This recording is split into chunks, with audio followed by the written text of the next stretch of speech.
Bonjour à toutes et à tous, on se retrouve aujourd'hui pour notre live du jeudi, le live dans lequel on vous parle de l'actualité ludique avec Pénélope. Bonjour Pénélope. Et bonjour Martin, c'est Martin. Bonjour Martin. Alors désolé, je m'excuse aussi à vous, gens qui nous regardez sur YouTube. Je suis malade, j'ai un traitement et donc je suis un petit peu au ralenti. Voilà, c'est pour ça que j'ai un peu bafouillé sur le prénom de Martin, qui a bien accepté, qui a gentiment accepté de faire cette émission malgré tout, mais déjà parce que il y a beaucoup d'actualités à couvrir. Voilà, on avait envie de la faire cette émission-là et nous allons vous parler du fil rouge. Cette semaine, on vous fait gagner une boîte de Tell Me More. On va vous parler également des news. Et ça va être la grosse section de cette vidéo, puisqu'il s'est passé pas mal de choses. Les sorties, on a 2 semaines à rattraper. Il y a plein de jeux qui arrivent dans les boutiques. Les financements participatifs, tu as regardé un peu les financements. Moi, j'ai pas vraiment eu le temps cette semaine. J'ai survolé tout ça. Voilà, donc peut-être que ça sera une partie un peu plus courte, on verra. Quelques photos du Tokyo Game Market, c'est Mathieu Despnous qui nous a envoyé ces photos-là, donc on va vous les montrer. C'est rigolo de regarder un petit peu ce qui s'est passé dans ce marché du jeu un peu lointain de nous, mais qui a beaucoup d'importance dans le monde du jeu, puisque aujourd'hui on se rend compte qu'il y a pas mal de jeux qui sortent, qui viennent d'auteurs japonais. Ça nous fait plaisir donc de vous en parler également. Merci à Mathieu d'avoir spontanément envoyé quelques photos. Et on va terminer avec les vidéos que nous avons publiées sur nos chaînes. C'était des semaines tranquilles, mais il y a quand même eu quelques vidéos. Vous avez l'occasion de gagner une boîte de Tell Me More. C'est un des jeux de l'été, Tell Me More. Moi, j'ai tendance à dire que c'est le jeu parfait à glisser dans sa boîte à gants pour emmener, pour jouer en voiture, parce que ça fait partie des jeux qu'on peut jouer en voiture. Ça fait un moment que j'ai envie de faire une vidéo qui vous parle des différents jeux que vous pouvez utiliser dans vos voitures, puisque il y en a certains, c'est parfait. On peut vraiment se poser des questions, notamment les quiz. Quels sont les meilleurs dans ce cas-là? Ceux qui ne demandent pas beaucoup de matériel et qui vont jouer avec les joueurs directement, et le conducteur qui tient son volant et qui ne doit pas se déconcentrer, il faut être attentif. C'est le cas de Tell Me More. C'est un jeu de Valérie Fourcade et d'Alain Rivollet, illustré par Erwin, et qui est publié par Life et Synapse Game. Un jeu très malin dans lequel on va lire une situation, on va broder autour de cette situation pendant 2 minutes, et à la fin de cette partie d'improvisation, de l'improvisation légère, parce que vraiment c'est pas du tout stressant, on n'est pas obligé d'avoir des tonnes d'idées, on n'est pas obligé de jouer la comédie du tout. À la fin de cette improvisation autour d'une situation, vous allez avoir 5 questions auxquelles il faudra répondre tous en même temps. Donc l'un des buts de l'impro, c'est d'imaginer toutes les situations possibles. Mais comme il y a plein de surprises dans le jeu, on est souvent agréablement surpris et amusé par les questions qu'on nous pose derrière. Oui, les auteurs se sont fait plaisir. Ce n'est pas un jeu intimidant, c'est-à-dire que on n'est pas obligé de prendre la parole pendant le jeu, comme certains jeux d'improvisation parfois le forcent. Et là, on peut participer tout en étant en retrait et faire quand même partie du jeu. Et donc, ça marche très très bien en famille et en bande de copains. Moi, c'est un jeu que j'aime beaucoup, beaucoup, beaucoup. Je vous ai mis le lien vers le formulaire pour participer au concours. Vous avez une question qui vous est posée, vous allez pouvoir y répondre et vous serez peut-être tiré au sort pour participer à l'émission Les Jeux du Chalet, dans lequel on va sélectionner une personne qui remportera la boîte de jeu. Et il y a d'autres moyens de gagner ce jeu, puisque vous pouvez également participer si vous faites partie de nos abonnés sur Tipeee, ou si vous participez à la newsletter, puisqu'on donne un autre formulaire, une autre occasion de participer dans la newsletter.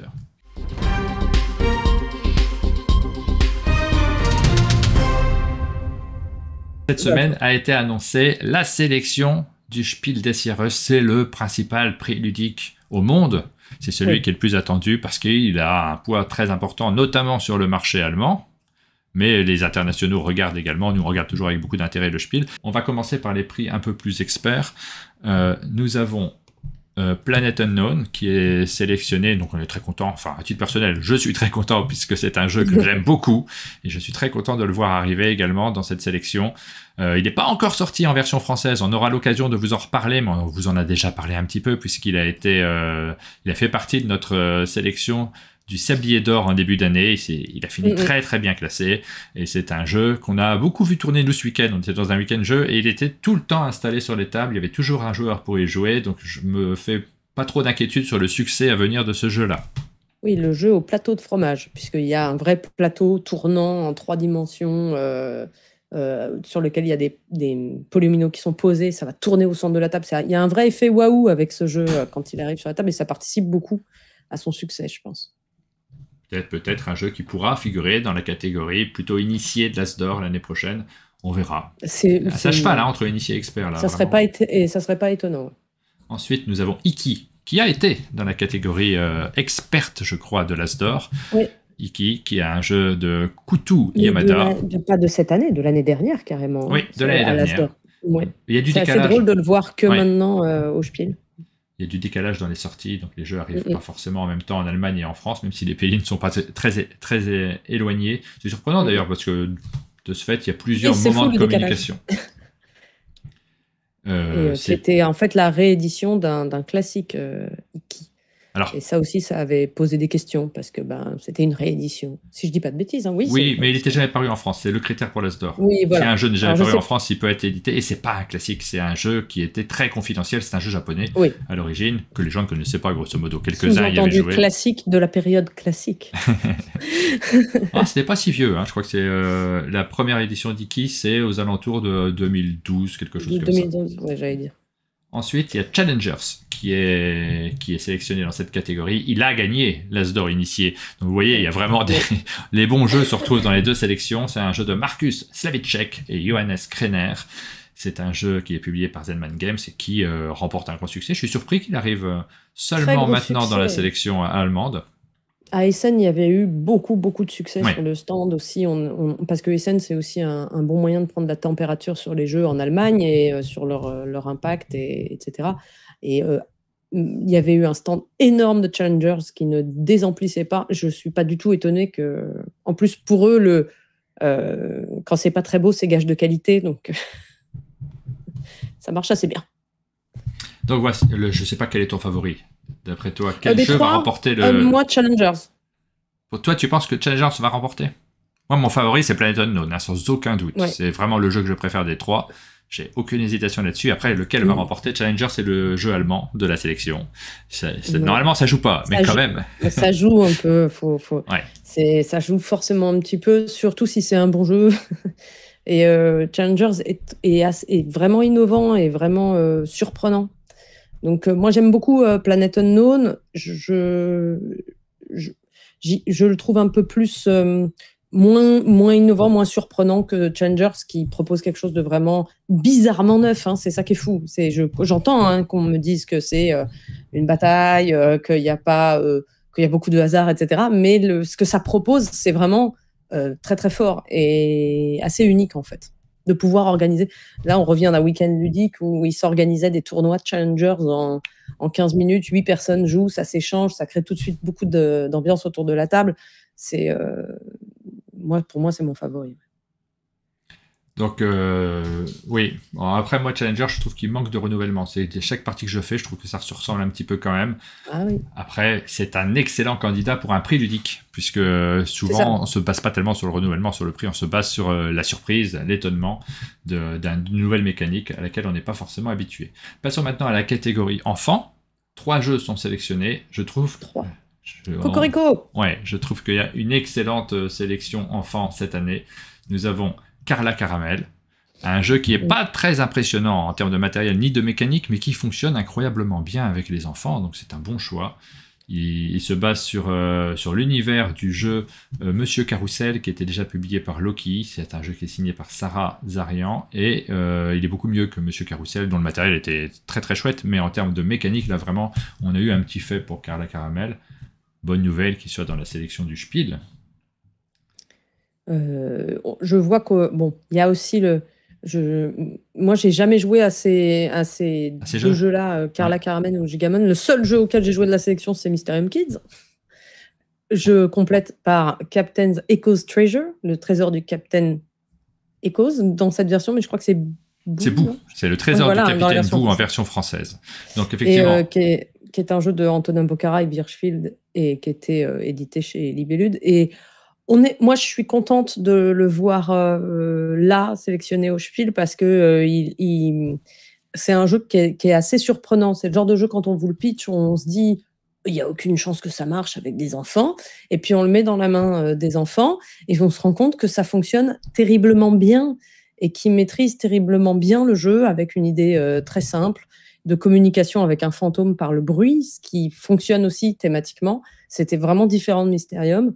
Et il était passé, je l'aurais bien vu aussi à l'As d'Or, donc c'est chouette de le voir là. Oui, c'est ça. Nous, on est ravis aussi parce que nous, on avait fait nos pronostics avant l'As d'Or, on en avait parlé. On s'attendait à voir Mysterium Kids, on s'attendait à voir Les Animaux de Baker Street. J'ai pas l'habitude de critiquer le jury, mais j'étais un peu déçu par les résultats parce que finalement, c'est pas ces jeux-là qui avaient été reçus. J'insiste sur le fait que je ne critique pas le jury en disant ça, dans la mesure où, évidemment, il y a des choix qui sont... On n'a jamais toujours les mêmes choix que ceux qui paraissent là, mais je suis rassuré de voir le jeu qui est sélectionné par le Spiel des Jahres. Je suis rassuré de voir que ce jeu-là a de l'écho en Allemagne. La chasse au Gigamon, il avait gagné l'As d'Or, je crois. Mais il y a pas mal de temps maintenant. C'est un jeu qui date un peu, qui a été republié par Studio H et qui a le droit à une seconde vie. Visiblement, il n'était jamais sorti en Allemagne et donc les Allemands le découvrent. C'est un très très chouette petit jeu, tout simple, mais qui crée des émotions avec les enfants qui vont récupérer des gigamons, des gros monstres, sur des petites figurines en carton. Vraiment, ça marche très très bien. S'il a gagné l'As d'Or, c'est que c'est un bon jeu. Peut-être qu'il fera le doublé avec le Spiel. On leur souhaite. On leur souhaite à tous de gagner d'ailleurs. Ouais. Moi, petit coup de cœur pour évidemment Mysterium Kids. On verra lequel l'emportera. Et dans la catégorie principale, cette fois-ci, on a 3 jeux. Là, pour le coup, je préférais un peu la sélection française. On a Fun Facts, qui est sélectionné, qui est un jeu de Casper Lapp, publié par Repos Productions. Un excellent brise-glace, parce que ça permet vraiment de découvrir les gens autour de la table.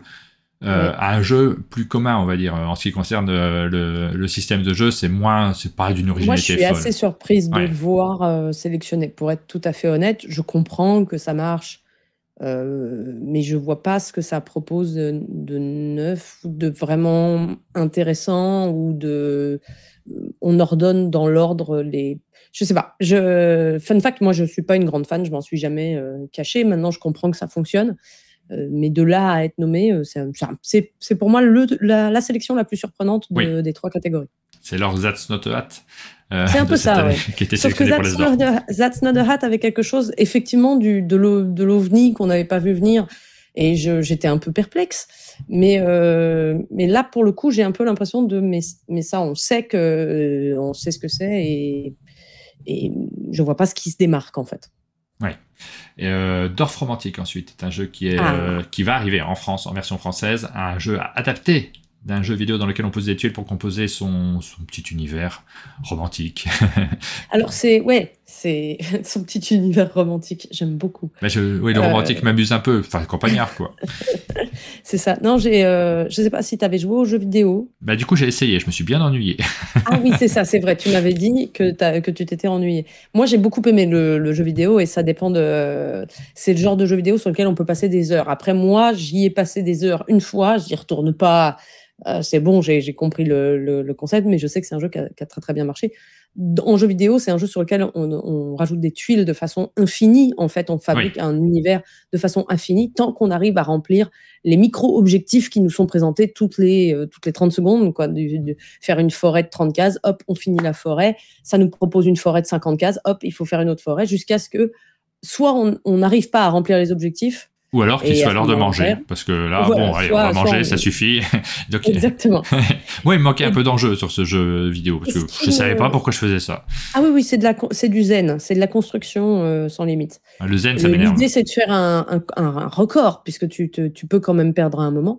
Et donc, si tu ne perds pas, l'idée, c'est d'aller le plus loin possible sans perdre. J'avais peur qu'ils n'arrivent pas à le porter en jeu de société, et je me disais, mais comment on peut porter une idée qui a une idée d'infini dans une boîte de jeux de société? Je trouve qu'ils y sont plutôt bien arrivés, et que il n'y a pas cette notion d'infini, c'est sûr, mais on a quand même la notion qu'on peut aller le plus loin possible et perdre avant d'aller le plus loin possible.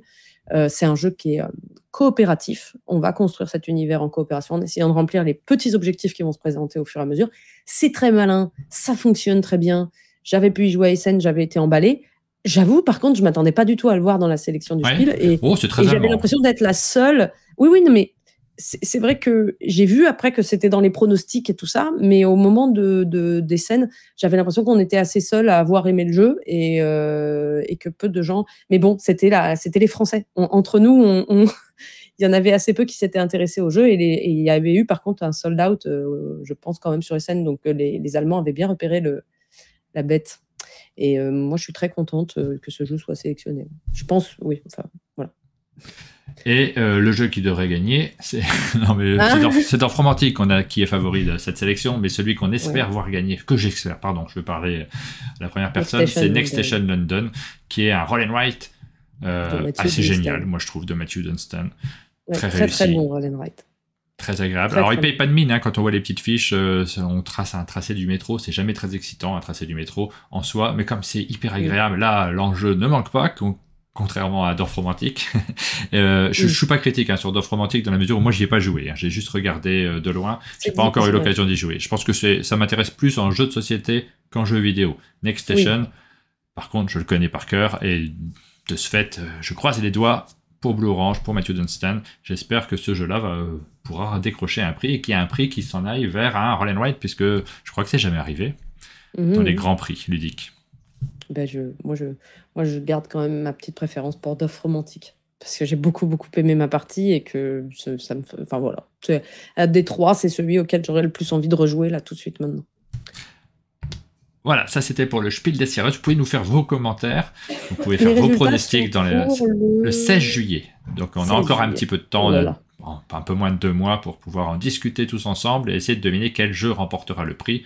Pour l'anecdote, on aura Blue Orange au chalet, enfin pas Blue Orange, Mathieu Lanvin au chalet au moment du prix, en vacances simplement. Il peut bien passer quelques jours de vacances au chalet, mais du coup on s'est dit peut-être on fera un live Twitch à ce moment-là pour partager les émotions de ces résultats-là. On regardera ce qui se passe. Vous êtes 164 sur le chat. Merci beaucoup d'être aussi nombreux pour suivre cette émission en direct. Et si vous êtes sur YouTube, n'hésitez pas à nous rejoindre sur Twitch pour la prochaine émission du jeudi à 13h dans la nuit.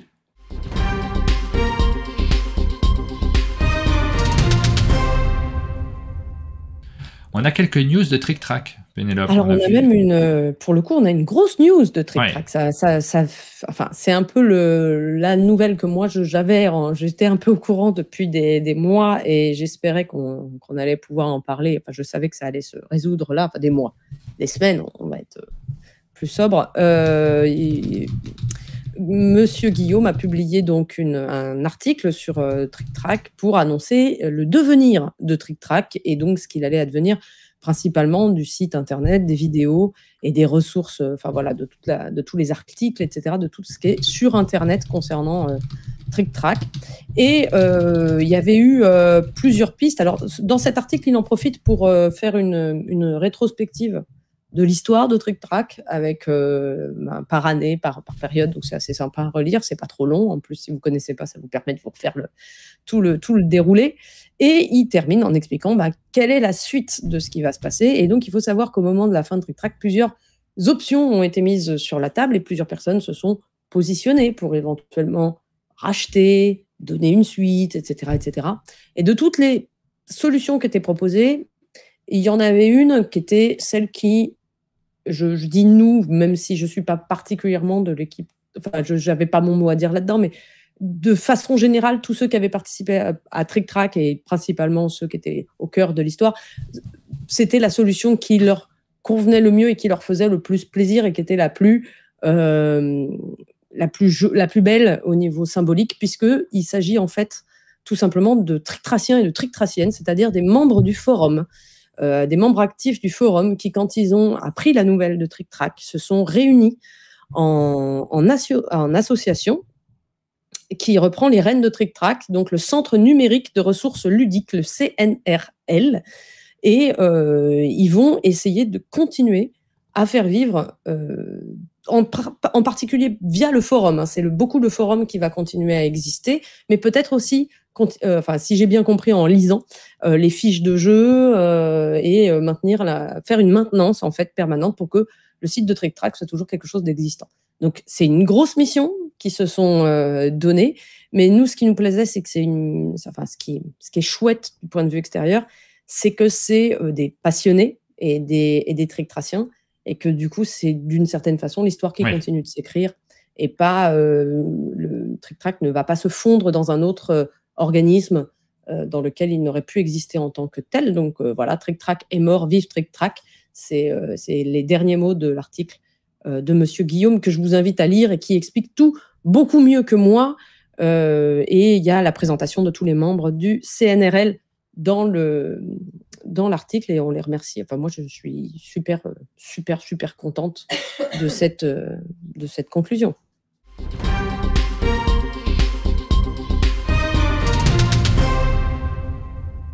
On a une petite news sur une affaire qui touche les médias ludiques. On a envie d'en parler un peu quand même si on ne va pas s'attarder forcément là-dessus, parce que c'est en cours et on n'a pas envie non plus de colporter des rumeurs dans la mesure où on ne les maîtriserait pas forcément, où on n'a pas les tenants et les aboutissants. Ça concerne... Surtout que c'est des sujets compliqués sur lesquels on peut vite glisser dans l'erreur. Donc on ne veut pas en parler maladroitement, et en plus tout est en anglais puisque ça concerne une chaîne anglaise. Donc il faut en plus traduire et interpréter les mails et les échanges et les informations. Donc je te laisse en commencer. Oui, Quackalogue, c'est une chaîne YouTube sur laquelle il y a des reviews, donc c'est ce qu'on fait aussi nous également, une chaîne qui est assez importante, et cette chaîne-là a traité d'un jeu de société. On en a parlé en donnant un avis plutôt négatif, ce qui évidemment c'est jamais très agréable, mais chacun a le droit de faire des commentaires négatifs, a le droit de donner ses opinions. Ce qui s'est passé simplement, c'est que l'éditeur a réagi en disant que le problème c'est que cette chaîne l'a contacté en leur disant on a testé votre jeu, on n'est pas rentré vraiment dedans, mais on s'est trompé sur les règles en fait. Peu importe, on va poster notre review qui est négatif, à moins que vous nous preniez un format, et ce format ça coûte 7500 €, c'était ça C'est ça. C'est assez cher. Donc l'éditeur a estimé que c'était problématique, qu'il y avait des discussions complexes là-dessus, et que peut-être il avait besoin de signaler cette situation. Et donc il a montré le mail tout simplement. Il a montré les échanges par mail. Exactement, tout l'échange de mails, et il a été complètement accusé de chantage. Alors il faut faire attention aux mots. C'est pas le mot chantage qui serait à prendre là, ce serait plutôt de l'extorsion, puisque c'est aller essayer de chercher des sous par un biais. Voilà, c'est vraiment de l'extorsion. Dans l'échange de ce que j'ai pu en lire, effectivement, on sent que c'est pas très clair, c'est pas très net, et que d'arriver en fait, ce qui est très très ambigu, c'est le fait que ça soit Quackalope qui demande à faire un contenu payant en disant si je fais pas ce contenu payant moi je posterai ce que j'ai fait qui n'est pas très flatteur. Voilà. Et Quackalope a fait une vidéo pour expliquer son point de vue sur sa chaîne. Vous pouvez aller le regarder, j'en ferai pas de commentaires. C'est une histoire qui est assez c'est assez difficile. Je pense qu'il y a une part de maladresse et une part malheureusement de par maladresse.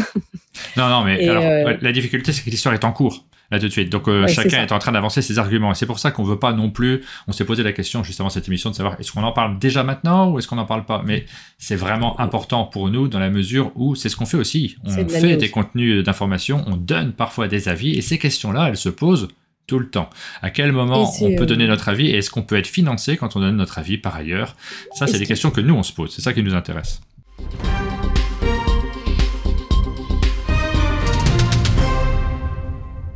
C'est la période des nominations. C'est les nominations pour le Flip de Parthenay.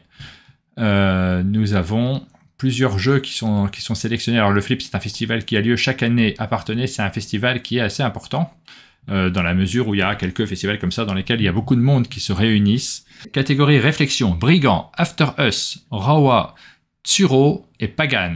Un peu de tout dans cette catégorie. Tsuro, c'est un classique qui est réédité par Matago. Rawa, c'est un jeu qui est sorti chez Greux Games, assez simple, mais qui fonctionne plutôt pas mal, qui est signé par Johannes Goupy et puis Théo Rivière. Je vais avoir, là, je me lance dans vraiment citer les auteurs de tête, ça va être compliqué. Tu prends des risques. After Us, c'est Florian Siriex. Voilà, je vais m'arrêter là pour les auteurs. Je pourrais pas aller beaucoup plus loin. Ensuite, nous avons une catégorie divertissement. Alors, je ne sais pas si tu as un favori dans la catégorie réflexion. Alors, nous avons donc... Alors, dans la catégorie réflexion, si j'avais un favori, ce serait Pagan. Pagan, Ah oui, Pagan, c'est exceptionnel. Mais pour moi, c'est un cran au-dessus de beaucoup de choses. Mais j'ai jamais eu l'occasion d'y jouer, il faudrait que j'y joue. Voilà. J'ai tellement de retard dans tout. Je viens avec ça la prochaine fois. Ça, pour le coup, c'est pas difficile d'en faire une partie. Ouais. Même si Marjorie pourrait crier de derrière moi, tu m'y as toujours pas fait jouer. J'y jouerai avec Marjorie, voilà. Voilà, je vous ferai jouer tous les deux. Catégorie divertissement, nous avons Trio, District Noir, Complice, Hats et Sea Salt and Peppers. Et donc je devine que Hades est sorti. Je l'ai pas vu sortir ce jeu. Je crois pas qu'il soit sorti encore. Donc ils ont aussi des jeux en avant-première. Donc c'est vrai que là, c'est pareil, Complice, ça nous ramène loin l'année dernière, et Sea Salt and Pepper aussi, alors que Trio vient juste d'arriver. Et Hades, effectivement, je ne l'ai pas vu. Mais je trouve que les nommés sont pas mal. Enfin, c'est plutôt assez cohérent. Il y en a deux ou trois qui sont dessus du lot, là, entre Trio, District Noir et Sea Salt and Pepper. Après, c'est une affaire de goût. J'ai une tendance à partir sur Trio en ce qui me concerne. Ah oui, Trio, c'est sûr. C'est sûr. Catégorie enfant. Je rappelle juste ce que rappelle Barricadé dans le chat. Elle dit: cette liste est sélectionnée par les... Ah, j'ai le chat qui vient de... Ah oui, par les bénévolats du Flip, suite à leur formation sur les jeux à présenter durant le festival. Les gagnants sont désignés par vote du public sur le Flip, via un questionnaire assez obscur à comprendre niveau remplissage. C'est vrai que j'avais, l'année dernière, remis les prix sur scène avec Trick Track. Ça vient de me revenir. Et ensuite, c'est rigolo. On a la catégorie enfant avec Gem, que je ne connais pas du tout, un jeu publié par Lancé. Farm and Furious de Loki. C'est vieux ça, non? Farm and Furious. La planche des pirates de Flying Games. Maurice le dodo de Blue Orange et le Grand Prix de Belcastel, qui est publié par Schmitt. C'est pas deux Blue Orange, c'est vrai que là je lis leurs messages. Il manque des auteurs quand même, si je peux me permettre. Ouais. C'est pas des jeux de l'éditeur. Ouais. Et là je suis pas capable de sortir tous les auteurs de tête. Voilà. Donc là, la planche des pirates me paraît le jeu le plus marquant de cette liste-là, mais je ne connais pas Gem de Lancer. Le Grand Prix de Belcastel est pas mal, mais c'est vrai que moi, la planche des pirates, j'ai pas aimé, moi, à titre perso, mais je vois l'impact qu'il a sur les gens, donc je suis forcée de constater que ça fonctionne. Moi, c'est plutôt le Grand Prix de Belcastel que j'ai moins aimé à titre perso. Ensuite, nous avons une catégorie écoludique. J'ai aucune idée de quels sont les critères qui permettent de la sélectionner. Peut-être le thème, visiblement. Non, pas forcément. Je crois que c'est vraiment les jeux qui, si je me souviens bien, qui font attention à comment ils sont fabriqués. On voit de la fabrication française, notamment. On lâche rien. La fabrication française et de l'éco-fabrication, etc. On lâche rien, je ne le connais pas du tout. C'est publié par Coco Cherry Games. Happy Bee, c'est publié par Helvétique, un jeu de Maxime Rambourg et Théo Rivière. Biomos, quand je connais les auteurs, je te dis. C'est beau cette mémoire. Non, tu vois, c'est très sélectif. Biomos, qui est un jeu publié par Subverti, qui vient tout juste d'arriver, là, il me semble. Ecopolis, je ne connais pas, publié par Ecofus. Et Roll Time, la plaine des bourdonnements. C'est une année très abeille. Des abeilles. En tout cas, j'essaie de deviner. Peut-être que les bourdonnements ne sont pas ceux des abeilles. C'est publié par Collective Adventure. Je ne connais pas non plus. Je n'ai joué qu'à Happy Bee dans cette sélection.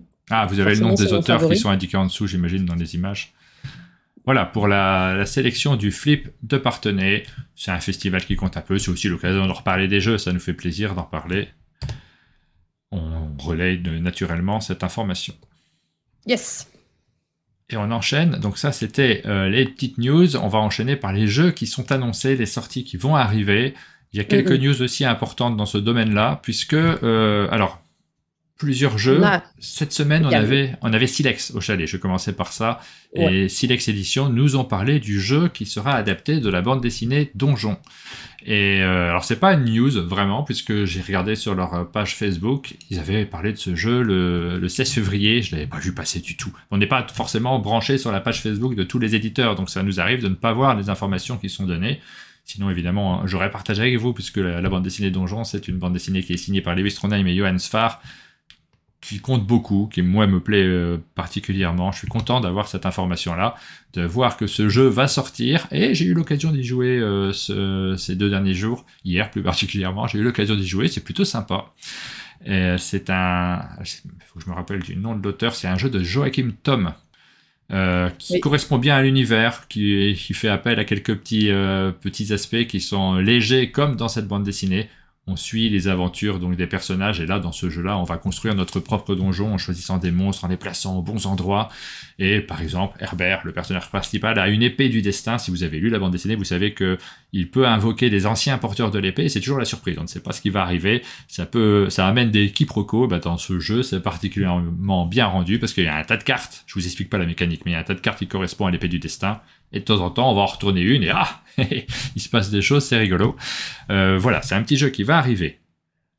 C'est pas pour tout de suite, mais ça arrivera dans quelques mois, publié en partenariat avec Delcourt, avec Lewis Trondheim qui fera les illustrations. On suivra ça avec beaucoup d'intérêt. On vous en reparlera peut-être à la fin de l'année si ça a avancé d'ici là. Et ensuite, nous avons la deuxième grosse petite news ludique, la sortie. Ça y est, on peut en parler, ça y est. On en a parlé il y a...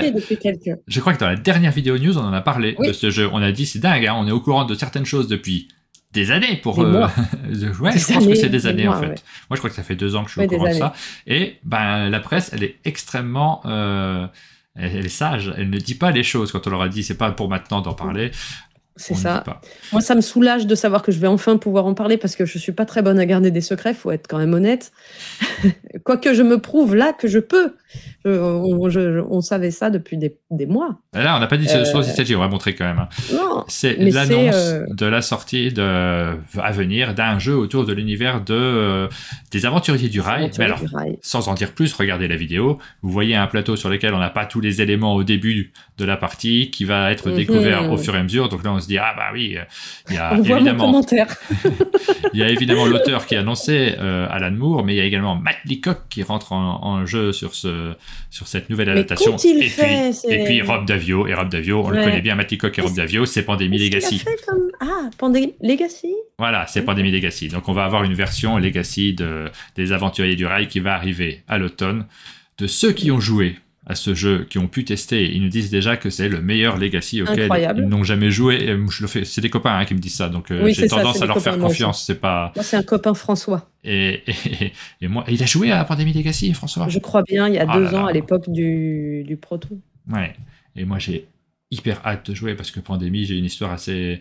Je suis très attaché à ce jeu, même si pas du tout Pandémie. Les Aventuriers du Rail. Pandémie, j'aimais pas plus que ça. Le jeu, j'ai fait le Legacy avec beaucoup d'intérêt parce qu'il y a un côté génial à découvrir ce qui se passe au fur et à mesure, avoir le plateau qui s'ouvre. Donc j'aime pas spécialement Pandémie. J'ai adoré la version Legacy. Les Aventuriers du Rail, j'adore. À la base, c'est pas un jeu extraordinaire en termes de mécanique parce qu'il y a eu plein de choses depuis, mais il a une simplicité, quelque chose de géographique. J'adore, moi, les jeux dans lesquels on a une grande carte. J'adore ce jeu, vraiment. Donc, de ce fait, j'ai très hâte de le découvrir. Moi, j'ai eu l'honneur de voir la boîte. Ah ouais. De voir la boîte, qu'on me l'ouvre, et je peux vous dire, c'est quelque chose. Et ça, c'était pour les annonces de jeux en français. Peu d'annonces de jeux, d'ailleurs, en français cette semaine. Est-ce qu'il y en avait peu ou est-ce que mon cerveau ralenti ne les a pas trouvés? C'est une possibilité. Mais il y avait beaucoup d'annonces de jeux à l'étranger.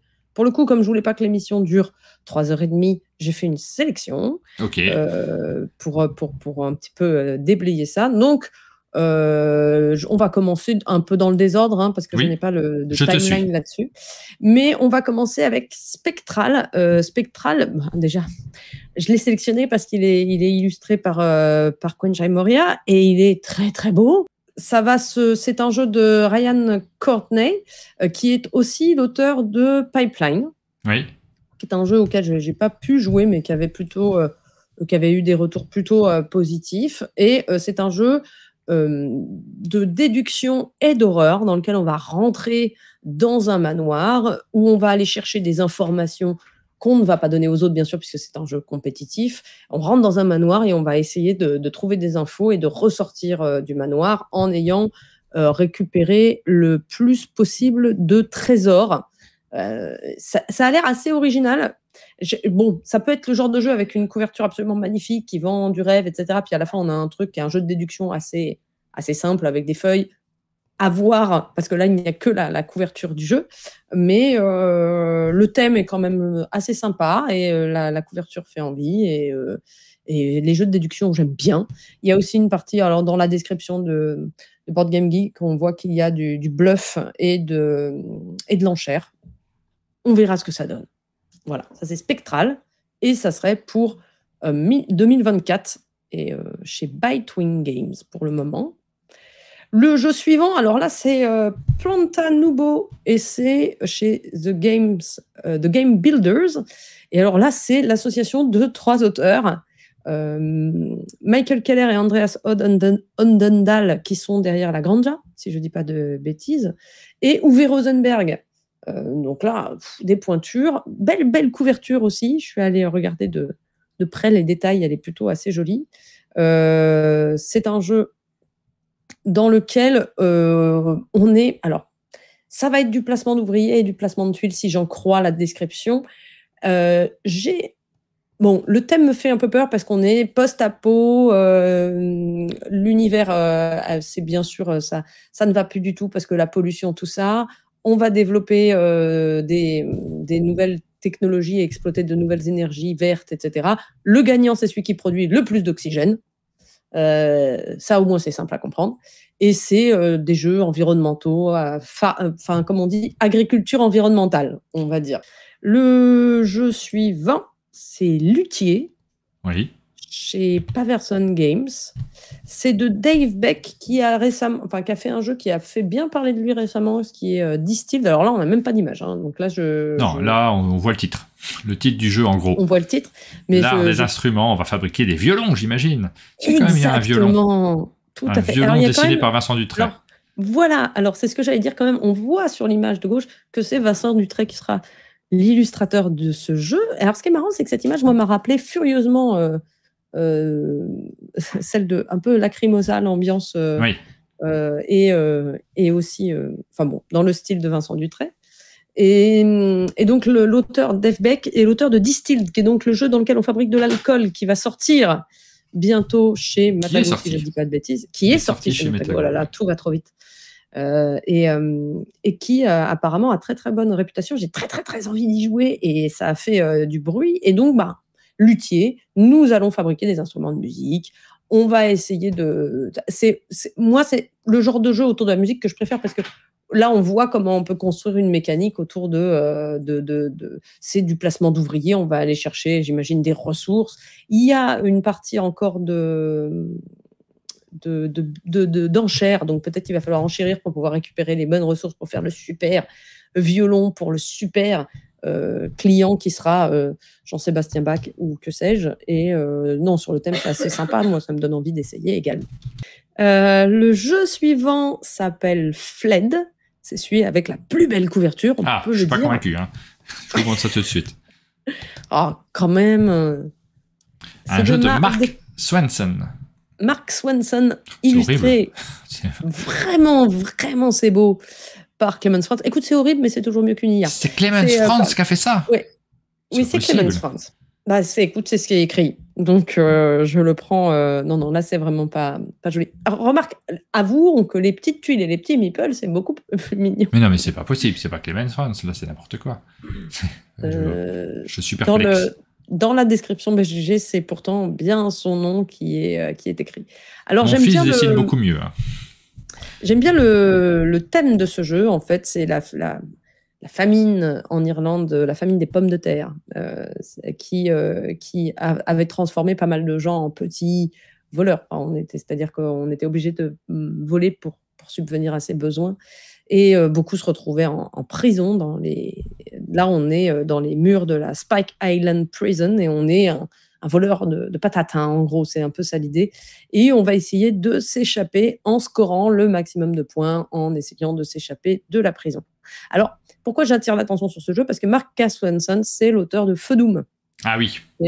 Qui était un énorme jeu complètement fou, auquel je rêve de jouer un jour. Je n'ai jamais pu. Il est au chalet. On échange d'une partie de Pagan contre une partie de Feu Doom. Tu sais y jouer ? Non. Voilà, bien sûr. En fait, le problème, c'est qu'il faut prévoir une après-midi pour relire les règles. C'est vraiment pas intuitif comme jeu. Et ça a l'air... ça fait partie de ces auteurs que moi, je suis toujours curieuse parce que quand on fait des grands jeux comme ça, je suis intéressée de savoir ce qu'il y a derrière dans toute la production qui va suivre. Donc, Fled est son nouveau jeu. Et quand on lit, moi, j'aime bien le thème. Le thème me plaît bien. Je trouve ça assez rigolo. Alors, en vrac, il y a des extensions qui sont annoncées, non pas chez nous, mais donc outre partout. Possiblement chez nous, puisque... Mais possiblement chez nous. Voilà, donc on a une extension pour Discordia. Discordia, dont on va parler, nous, à un moment, sans doute. Oui. Toi, je sais que tu as pu y jouer. Nous, on a tourné une vidéo sur Discordia hier, et le jeu arrive. fin de mois prochain. Donc ça sera disponible assez rapidement. C'est un jeu qui est publié par Silex Edition. Alors c'est un jeu à l'origine qui est publié par Iron Games. C'est un éditeur c'est un monsieur tout seul qui fait des jeux en Allemagne, qui a fait des jeux plutôt chouettes puisque c'est l'éditeur de Péloponnèse. Et là il se lance sur un nouveau jeu sur Discordia et Silex Games a été intéressé par ce jeu. Ils l'ont regardé en particulier et au moment d'en faire la version française, ils ont été au-delà de la simple version française. Ils ont fait leur propre tirage qui devient, si j'ai bien compris, un peu la norme maintenant parce que l'éditeur va suivre notamment sur les prochains tirages pour avoir la même qualité de matériel. Silex est assez attentif à ça. C'est un éditeur qui a envie de vous proposer des jeux qui sont vraiment chouettes. Et où ils ont un vrai rôle d'éditeur au niveau de... Ils retravaillent le jeu avant de le proposer. Exactement, c'est pas le premier jeu qu'ils font comme ça. C'est une localisation, mais c'est un peu plus qu'une localisation. Et moi, j'y ai joué hier, j'ai trouvé ça très chouette. Donc, on a tourné une vidéo. Dans la vidéo, comme c'est un format qui est financé par l'éditeur, on ne donne pas notre avis. Mais là, je suis pas dans ce format-là. Et là, je vous donne mon avis. J'ai trouvé ça très chouette. Et j'ai très envie d'y rejouer, notamment. Ils sont repartis avec la boîte parce que pour l'instant, il n'y a pas d'exemplaire quasiment. J'ai une boîte. J'ai hâte. Ah, t'as une boîte, bravo. Mais pas française. J'ai une boîte de la version d'origine que j'avais achetée à Essen parce que le jeu m'avait tapé dans l'œil. Et j'avais pu y jouer et j'avais trouvé le jeu vraiment top. Assez. C'est très moi, bien. de tout ce qui sort chez Silex, c'est pour moi le meilleur. Et j'ai été. Quand on regarde comme ça le matériel, on se dit oh là là, ça va être un peu compliqué, un peu beaucoup d'infos et tout. En fait, c'est assez clair. C'est très original, c'est très agréable. Avec moi, j'ai beaucoup aimé ma partie. Alors, je suis très contente de le voir son arrivée prochaine et j'ai hâte d'en faire des parties. On est dans la catégorie du draft de dés, c'est-à-dire des jeux dans lesquels on va partager, on va tirer 3D, on va se les partager autour de la table, un peu à la manière des Roll and Write, sauf que c'est pas du tout un Roll and Write, on a un vrai plateau, on place des éléments sur son plateau, c'est chouette, on vous en reparlera, et donc il y a des extensions qui vont être Alors, réalisées. Il y a une extension qui arrive pour Discordia, qui s'appelle Discordia Magnia, et il y a très peu d'infos pour l'instant, c'est juste la photo que j'ai mis en lien qui nous dit il y a une extension qui arrive. Et donc, il y aura aussi les petites bourgades qui vont avoir une nouvelle extension qui s'appelle Tiny Towns, pour l'instant Architect. C'est la 3e, non? Je ne suis pas certain du nombre d'extensions. Moi non plus. Là, c'est vraiment, on est dans le... C'est très chouette, les petites bourgades, moi j'aime bien. Ah, moi, les petites bourgades, je trouve ça très bien. C'est Barrick qui m'avait fait découvrir ce jeu. Et qui est très bien en solo aussi, qui a un très bon jeu solo. Et donc cette version va amener une nouvelle ressource qui sera une ressource wild, c'est une ressource joker, et plein de nouveaux bâtiments. Il y a 30 nouveaux bâtiments, et il y a des bâtiments qui bougent. Ouais. Ah oui, c'est un super jeu. Moi, j'ai pas toutes les extensions. Je sais pas si ça sera adapté en version française, j'en sais rien du tout, mais en tout cas, ça fait très longtemps que j'ai pas joué, et là... Tu me crées des envies, j'ai envie d'aller jouer tout de suite aux petites bourgades. Je suis à 2 doigts de te laisser terminer l'émission toute seule. Il y a la guerre de l'anneau, le jeu de cartes, qui arrive bientôt, alors, qui est peut-être même arrivé, non, je crois qu'il arrive là, dans les jours qui viennent, chez Notes Publishing. Il y a la guerre de l'anneau, le jeu de cartes qui va arriver. Moi, je vais pouvoir en faire une partie parce que j'ai une boîte. Donc c'est prévu sur ma chaîne, une partie de la guerre de l'anneau, le jeu de cartes, parce que c'est le genre de choses qui me plaît. Et il y a une extension qui est sortie qui amène un mode. Alors, il faut savoir que la guerre de l'anneau, le jeu de cartes, c'est un jeu à 2 joueurs d'affrontement. Cette extension permet un mode solo et un mode coopératif à la fois. Et puis, il y aura, j'imagine, d'autres choses dans la boîte que le mode solo et le mode coopératif. J'ai pas encore eu le temps de me pencher dedans, mais c'est la première chose qu'ils expliquent. C'est un jeu de Ian Brody et ça reprend en version carte, en version le grand jeu, la guerre de l'anneau, qui était un énorme jeu. Voilà. Donc c'est chez Notes Publishing. Et je pense que cette extension verra le jour chez nous aussi. Alors, j'ai fait une nouvelle petite ligne pour dire, nous avons des images pour... c'est des jeux dont on a déjà parlé, mais il n'y avait pas encore d'images des jeux. Et donc, il y a Barcelona, on a les premières images dans lesquelles on développe la ville de Barcelone dans ses faubourgs et dans ses nouveaux quartiers. Donc, ça, c'est la grosse sortie de Board and Dice, la prochaine grosse sortie de Board and Dice qui sera localisée par Pixie. Et donc, on aura la version française et on voit quelques images. On s'intéresse évidemment à ces jeux-là. on est curieux. Il y a plein de trucs dans tous les coins, ça paraît difficilement lisible de loin comme ça, mais sans doute que ça les... Non, ça a l'air bien.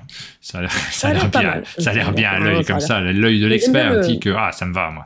J'ai envie de jouer à ça. Il y a beaucoup de choses, mais moi, ça me fait envie. Les petites maisons, là, elles sont sympas. Je sais pas quoi elles servent. Les petites maisons sont sympas. Et l'autre jeu, bien sûr, dont on attendait des images avec impatience, c'est Cheese, fromage. Ouais. Parce qu'on avait quand même décrété que c'était le meilleur thème de jeu de l'histoire du monde, ouais. De l'histoire du monde entier, qui est quand même fabricant des fromages en France. Et donc, les premières images sont sorties. Alors, attention, c'est des images, on voit bien que c'est du tabletop simulator, sans doute, mais ça permet de voir qu'il y a un plateau de fromage. Oh là là, ça fait tellement rêver. Mais on a envie d'y jouer, quand même, malgré tout. Mais bien sûr qu'on a envie d'y jouer. C'est assez laid, disons-le clairement, mais... c'est très moche. c'est très, très moche. Mais la couverture n'était pas particulièrement... belle non plus. C'est Barry qui hurle dans le chat. Meilleur thème du monde entier. Oh là là, offrez-moi ça. T'inquiète pas, on t'oubliera pas. Voilà. Et sinon, la dernière nouvelle, c'est que Clank est annoncé en version digitale. Je ne sais pas si je l'avais dit. Je crois pas qu'on l'avait déjà... Non, on n'en avait pas parlé jusqu'à présent. Voilà. Donc, on peut jouer à Clank sans personne autour de la table, en sachant que les personnes autour de la table, c'est quand même le principal intérêt de jouer à Clank. Le jeu est super bon, mais je trouve que c'est dans les interactions qu'on a beaucoup de plaisir sur ce jeu-là. Mais pourquoi pas. Moi, je ne vais pas foncer dessus, mais pour les gens Après, qui aiment bien jouer... Après, je pense qu'il y aura du multijoueur en ligne. Ça, je pense que ça sera complètement possible. Ouais, mais c'est pas pareil. Par contre, c'est vrai que c'est pas pareil. Ouais. Non, on est d'accord. Mais bon. Autant, moi, je suis pas contre les jeux de société en ligne. J'en fais de temps en temps. Ça correspond à des temps de jeu qui sont plus courts qu'autour de la table, et sur des jeux mécaniques, je trouve ça plutôt chouette. Là, c'est un jeu dans lequel j'aime bien justement pouvoir provoquer des bêtises chez nos adversaires, les empêcher de rentrer à temps, terminer parce que c'est un jeu dans lequel il faut remonter à la surface quand on part en exploration avec ce deck building. C'est ça. Si je peux pas provoquer mes adversaires autour de la table, je pense que je vais perdre beaucoup de ce qui fait le plaisir de jeu. Bon, tu remontes ou tu remontes pas? Voilà, si tu remontes pas, je remonte. C'était pour les annonces des jeux qui vont sortir. Parlons un petit peu justement de jeux de société qui sont jouables en ligne. Il y en a quelques-uns sur le site Board Game Arena qui viennent d'arriver. Ça, c'est nos petites brèves. Si vous jouez sur Board Game Arena, vous avez l'embarras du choix cette semaine, puisque nous avons Adara. Je ne sais pas si tu avais joué à Adara. Moi, j'aimais bien Adara. Si, j'ai joué à Adara. C'est un jeu que j'aime beaucoup. On aime beaucoup de jeux alors en ce moment. Oui, non, mais bon, après, il y a beaucoup de bons jeux. Faut pas se mentir. Mais c'est un jeu que j'aime beaucoup. Après, c'est pas un jeu vers lequel c'est terrible parce que ça fait partie de ces jeux que j'aime vraiment bien, mais que je ressors pas souvent parce que il y a plein de jeux que j'aime plus. Voilà. Moi, je dis jamais trop non à une partie d'Adara. Le problème, c'est que, à ma surprise, ça n'a pas plu à tout le monde dans mon entourage, alors que moi, j'aime vraiment bien ce jeu. Il me plaît pas mal. Je trouve ça chouette qu'il soit sur BGA pour le coup. Et je pense que ça peut être une vraie façon d'y jouer. C'est l'auteur de New Eden également qui est sorti chez Schmitt. On a fait une vidéo sur New Eden. Il est sorti, New Eden, je ne me rappelle plus. Parce qu'on a fait la vidéo, mais je ne sais pas si je l'ai vu passer dans les listes de sortie. J'ai comme un doute. En tout cas, Adara, moi j'y jouerai sur BGA. Ça me fait plaisir de le voir arriver. Du coup, j'aurai peut-être un peu plus l'occasion d'y jouer. Il y a Astra également qui est paru sur Board Game Arena. Donc le Roll and Wine de Mind Clash. Oui, que j'avais pas aimé, mais du coup, je vais pouvoir lui redonner sa chance en ligne. Moi, j'ai pas suffisamment aimé, je pense, pour pouvoir lui redonner sa chance en ligne. Mais ça m'avait pas déplu, mais de là à y rejouer, je sais pas. Et puis Ark Nova, qui vient d'arriver également. Donc ça, forcément, c'est une nouvelle qui plaît. Ça tu sais pas ce que c'est? C'est un jeu d'animaux, je crois. Voilà, c'est la blague nulle. Tout le monde connaît ce jeu. Ah, mais ça, c'est fini, s'il y a Ark Nova sur... Bon, après, c'est des jeux que j'aime jouer voilà, j'ai envie d'avoir les cartes en main, j'ai envie de... Oui, super. Il y a beaucoup d'informations sur un petit écran, je trouve ça toujours un peu compliqué. Maintenant, bon, ça va cartonner, c'est sûr.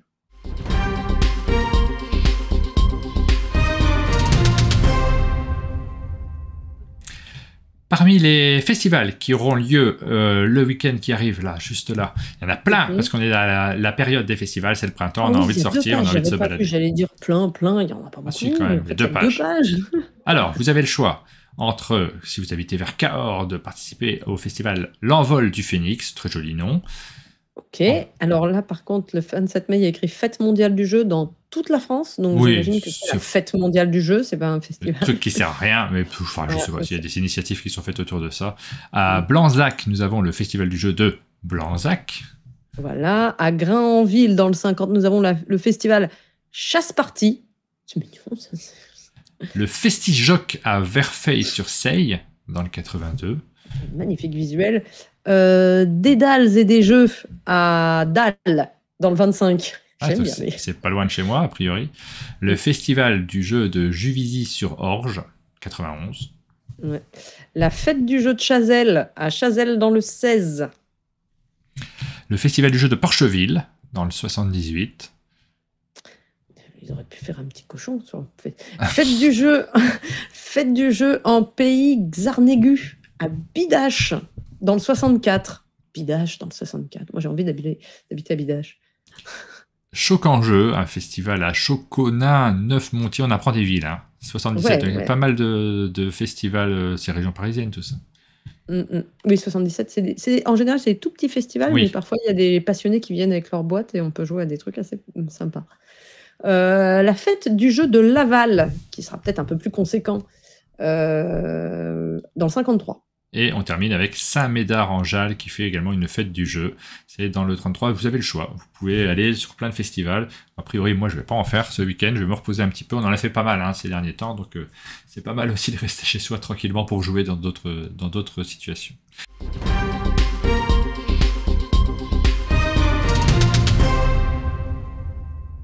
Le premier, alors on est sur le 19 mai, les jeux qui sont sortis la semaine dernière. On a Autobahn qui est sorti, que moi j'ai récupéré, que toi tu as déjà joué, mais moi j'y ai pas encore joué. Par contre le thème me fait rêver, construire une autoroute en Allemagne, je crois que c'est mon rêve le plus intime.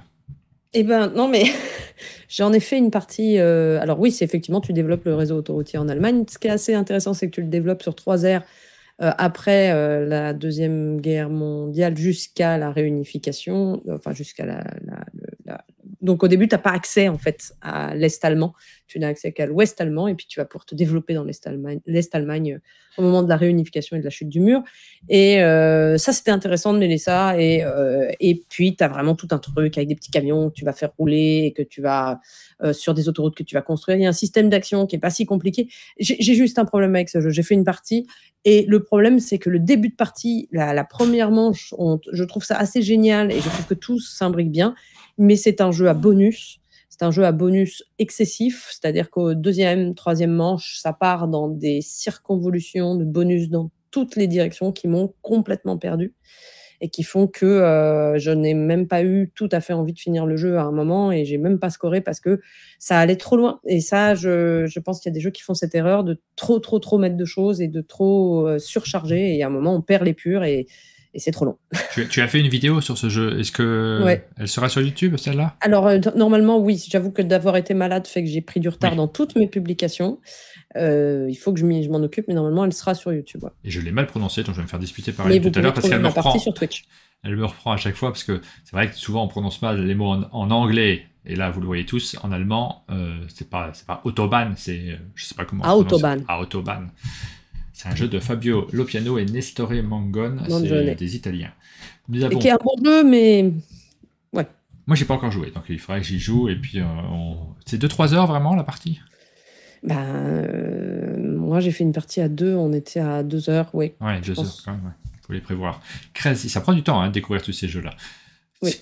Une fois que vous avez construit l'autoroute, vous pouvez partir dessus avec ce jeu qui est publié par Helvetic, Crazy Pilot, Matteo Simenti, Carlo Rigon et Chiara Zanchetta. J'ai l'impression que les Italiens sont très sur des jeux automobiles en ce moment, si j'en juge au nom que je vois parmi les auteurs. Donc celui-ci, on n'y a pas joué, on passe assez rapidement. À moins que tu y aies joué. Non. L'extension d'Everdell New Leaf, 5e extension, quelque chose comme ça. J'ai perdu les comptes. Là, on a du mal à suivre. Ça, c'est l'extension à Aventurer du Rail, visiblement.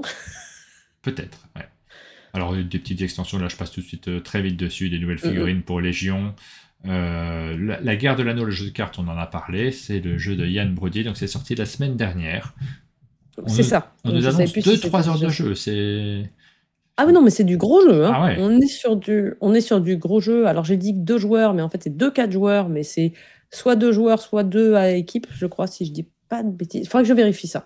Mais il me semble qu'il y a ceux qui sont du côté de Sauron et les autres, hein, donc je crois pas que c'est chacun pour soi.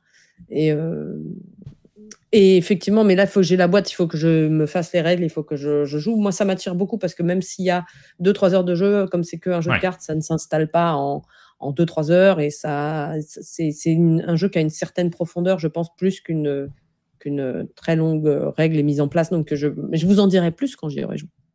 Tapestry, Fiction et Futur, c'est une extension pour le jeu Tapestry. Tell Me More, on vous en a parlé d'Alain Rivollet et Valérie Fourcade, est sorti la semaine dernière chez Life et Synapse Game. Petit jeu Votre boîte de l'été. Donc celui-ci, il est dans ma ludothèque, évidemment. Zombicide, Undead or Alive. Ça, c'est la 10 millième. Ouais.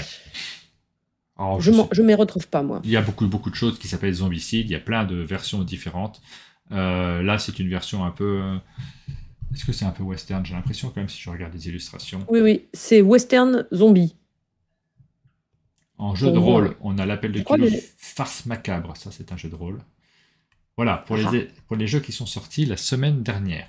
On va repasser maintenant aux jeux qui sortent cette semaine, donc ce vendredi. On a un 6 qui prend Junior, donc un grand classique. 6 qui prend dans sa version Junior. Nous avons... Oh, il y a des choses qui se sont affichées en même temps, donc je fais le tri. The Wolfgang-Kramer. Badass Force, il y a 2 éditions qui sont publiées de Badass Force. On est un producteur de films et on doit faire le plus grand film d'action.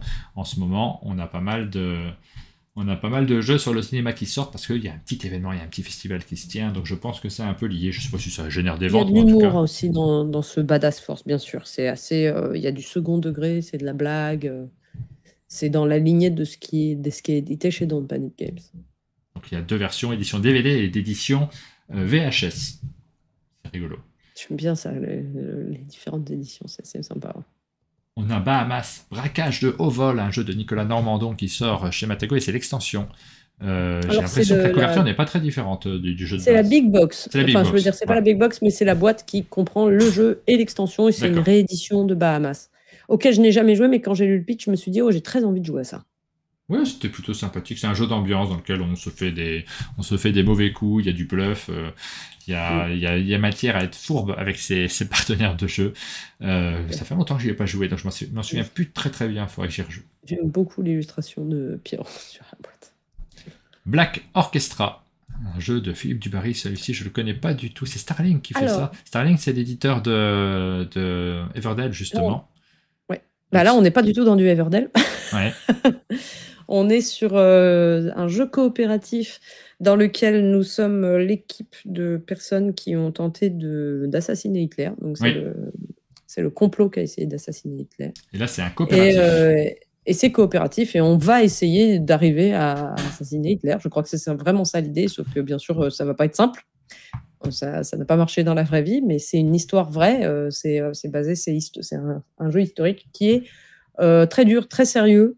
Moi qui me fait très envie, j'adore les thèmes avec un fort enjeu à l'intérieur. Je le mettrais dans la famille des Freedom, qui est aussi un jeu coopératif avec un thème très fort, comme ça, très important historiquement, et qui fait que si tu rates ou que tu réussis, c'est pas pareil que quand tu rates ou que tu réussis un jeu où c'est faire grandir ton jardin. Je me comprends, mais là il y a vraiment un fort enjeu. Ensuite, on a Dauphin, le 9e passager. Le titre du jeu est extraordinaire. On est sur un jeu du type Among Us, donc le petit jeu vidéo dans lequel pas mal, notamment d'adolescents, ont joué. C'est un jeu qui a marché beaucoup avec un public de jeunes adultes ou d'adolescents. On a une version jeu de plateau. Alors, c'est pas écrit Among Us, c'est pas tout à fait la même chose, mais quand même, on est inspiré de ça. Un jeu à rôle caché, un ovni ludique. Moi, j'ai pas joué, mais je suis curieux de découvrir quand même comment ça fonctionne. Ouais. Andreas Wild. J'ai eu des retours partagés. Faut avoir. Bon, en tout cas, le thème, il y a un dauphin quand même. On a envie d'essayer parce que ça s'appelle Dauphin, le 9e passager, c'est sûr. Il faut trouver le dauphin parmi c'est bien sûr, quand on a la ref. Après, est-ce que le jeu est bien? Ça, c'est une question.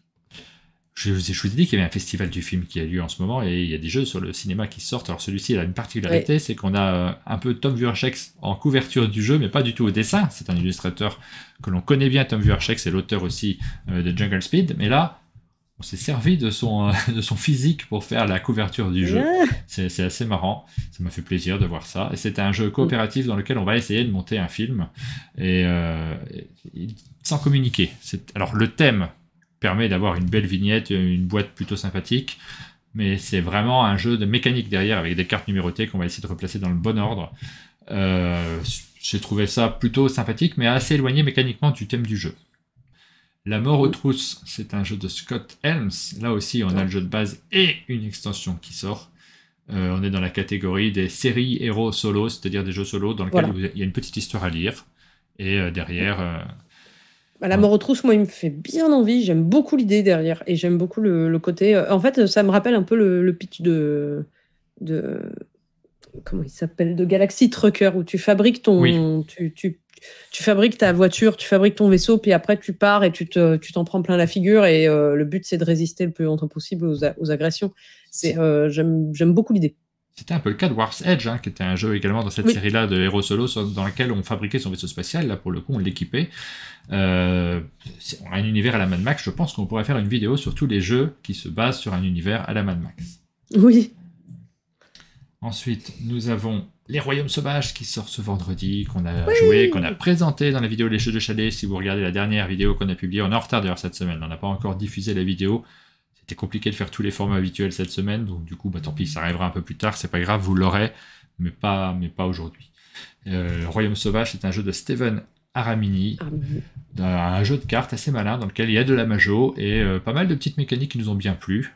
On est joué ensemble. Un très beau matériel aussi, et le genre de jeu où j'allais pas du tout. Encore une fois, des fois, faut pas se fier à ses préjugés, faut tout essayer, puis on a des bonnes surprises. Royaume Sauvage, c'est vraiment une très bonne surprise pour moi, avec de l'interaction, mais assez douce autour de la table, l'impression qu'on peut vraiment faire des bons coups, c'est bien calculé, et en même temps, il y a une part, c'est simple, c'est accessible, et par contre, ça s'y joue à minimum 3-4 joueurs en vrai.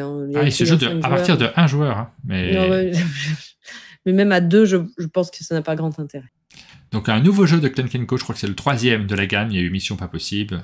Je sais plus comment s'appelait le 2e. En tout cas, voici une nouvelle boîte. C'est toujours publié par Renegade. C'est toujours un jeu coopératif dans lequel on va se débrouiller pour remplir des cartes avec des dés. Étienne Roussel dans le chat qui dit « Mission super pas possible, quel titre !» Et oui, mais c'est bon, c'est l'humour du truc aussi. C'est très bien, Mission Pas Possible. C'est un de ces rares jeux rapides, sous pression, chaotiques, mais qui reste organisé autour de la table et qui partent pas dans tous les sens, et qui est vraiment très agréable quand on arrive à remplir l'objectif. Commencez par la première boîte, si vous l'avez pas, si vous l'avez aimé, plutôt, après vous regarderez les boîtes suivantes. Nutty Business, un jeu d'Alain Rivollet, c'est pas son seul jeu, puisqu'il y a eu Tell Me More la semaine dernière. Tout à fait. Il a, entre guillemets, une grosse actualité, mais c'est des vieux jeux, puisque Alain Rivollet nous a quittés l'année dernière, donc c'est des jeux qui paraissent maintenant. C'était pas il y a plus longtemps que ça ?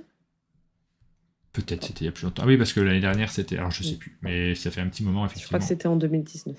Et je crois qu'il y a 3 jeux qui vont sortir dans les mois qui viennent. Donc il y en a déjà 2 qui sont parus, mais ce ne sera pas le dernier.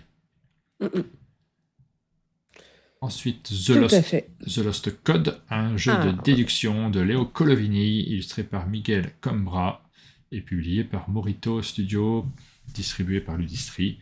Alors moi, j'ai pas encore joué. Je crois que tout le monde y a joué autour de moi. Je suis le seul qui n'ait pas eu l'occasion d'y jouer pour l'instant.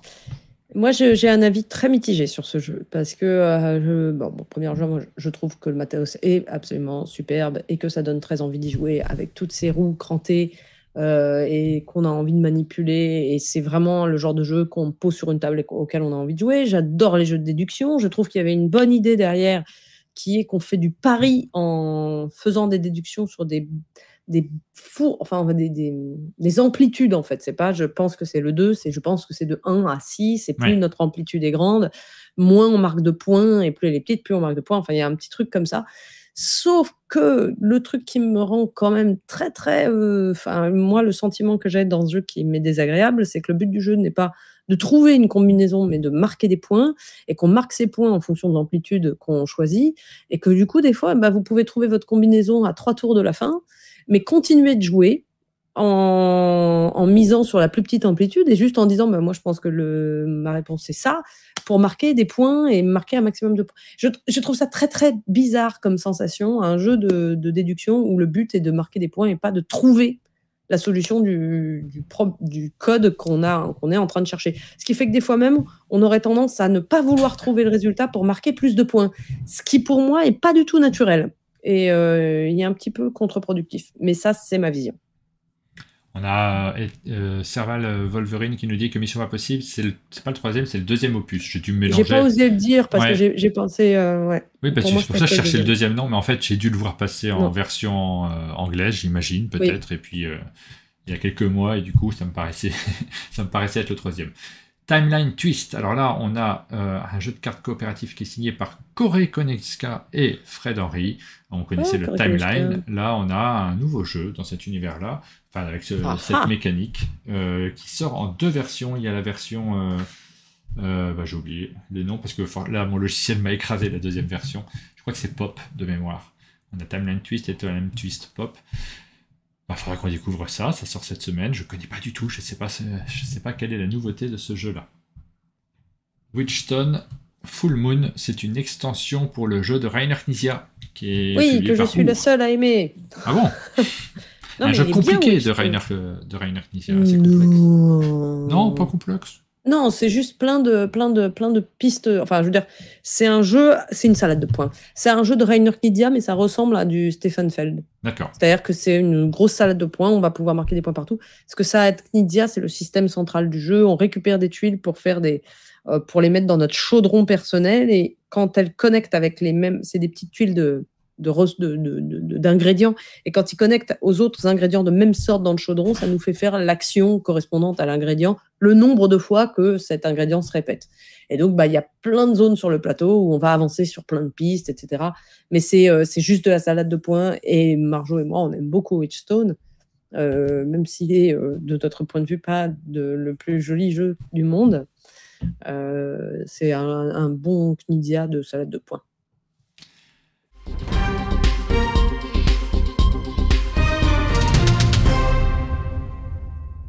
Les campagnes de financement participatif, il y en a quelques-unes, forcément, depuis 2 semaines qui se sont lancées. Alors moi, j'ai moins suivi, donc je te fais confiance sur cette catégorie-là. Tout à fait.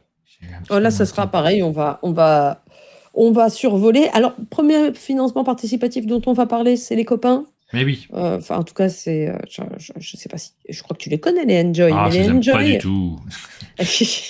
Les Enjoy, ils nous ont gardé enfin, moi, j'étais au courant, parce qu'ils m'avaient fait visiter quand j'étais allée les voir à Mons, dans leur ville de Belgique. Ils m'avaient confié leurs secrets que je garde précieusement depuis des mois, mais ils bossaient sur un projet, un gros projet. C'est leur projet qui porte en eux depuis des mois et je pense presque des années, je pense, dans leur tête. Ils ouvrent enfin leur taverne bar à jeux à Mons, mais c'est pas qu'un bar à jeux, c'est-à-dire qu'ils ont réussi à ils ont fait l'acquisition d'un bâtiment qui est au centre de la ville, qui est sur plusieurs étages, et il y aura bar à jeux, il y aura aussi Airbnb dans ce bâtiment. Et ce qui est assez beau dans cette histoire, c'est que c'est vraiment une affaire de famille, c'est-à-dire que tout le monde y a mis la main à la pâte et tout le monde participe, le papa au niveau des travaux, et avec toute son équipe, et tout le monde participe. Voilà. Donc moi j'ai pu visiter l'endroit, je peux vous dire que c'est un immeuble assez fabuleux, l'espace. Sur les vidéos, on ne se rend pas compte, mais c'est vraiment très, très grand, avec un très grand comptoir de bar, etc. Et bien sûr, ils sont très contents, ils vont faire leur bar, etc. Mais il va falloir quand même un peu de sous en plus pour rallonger, pour pouvoir mettre une belle décoration, etc. Donc, ils ont mis en place un financement participatif pour qu'on puisse soutenir leur projet, pour que ça soit encore plus beau. Alors moi,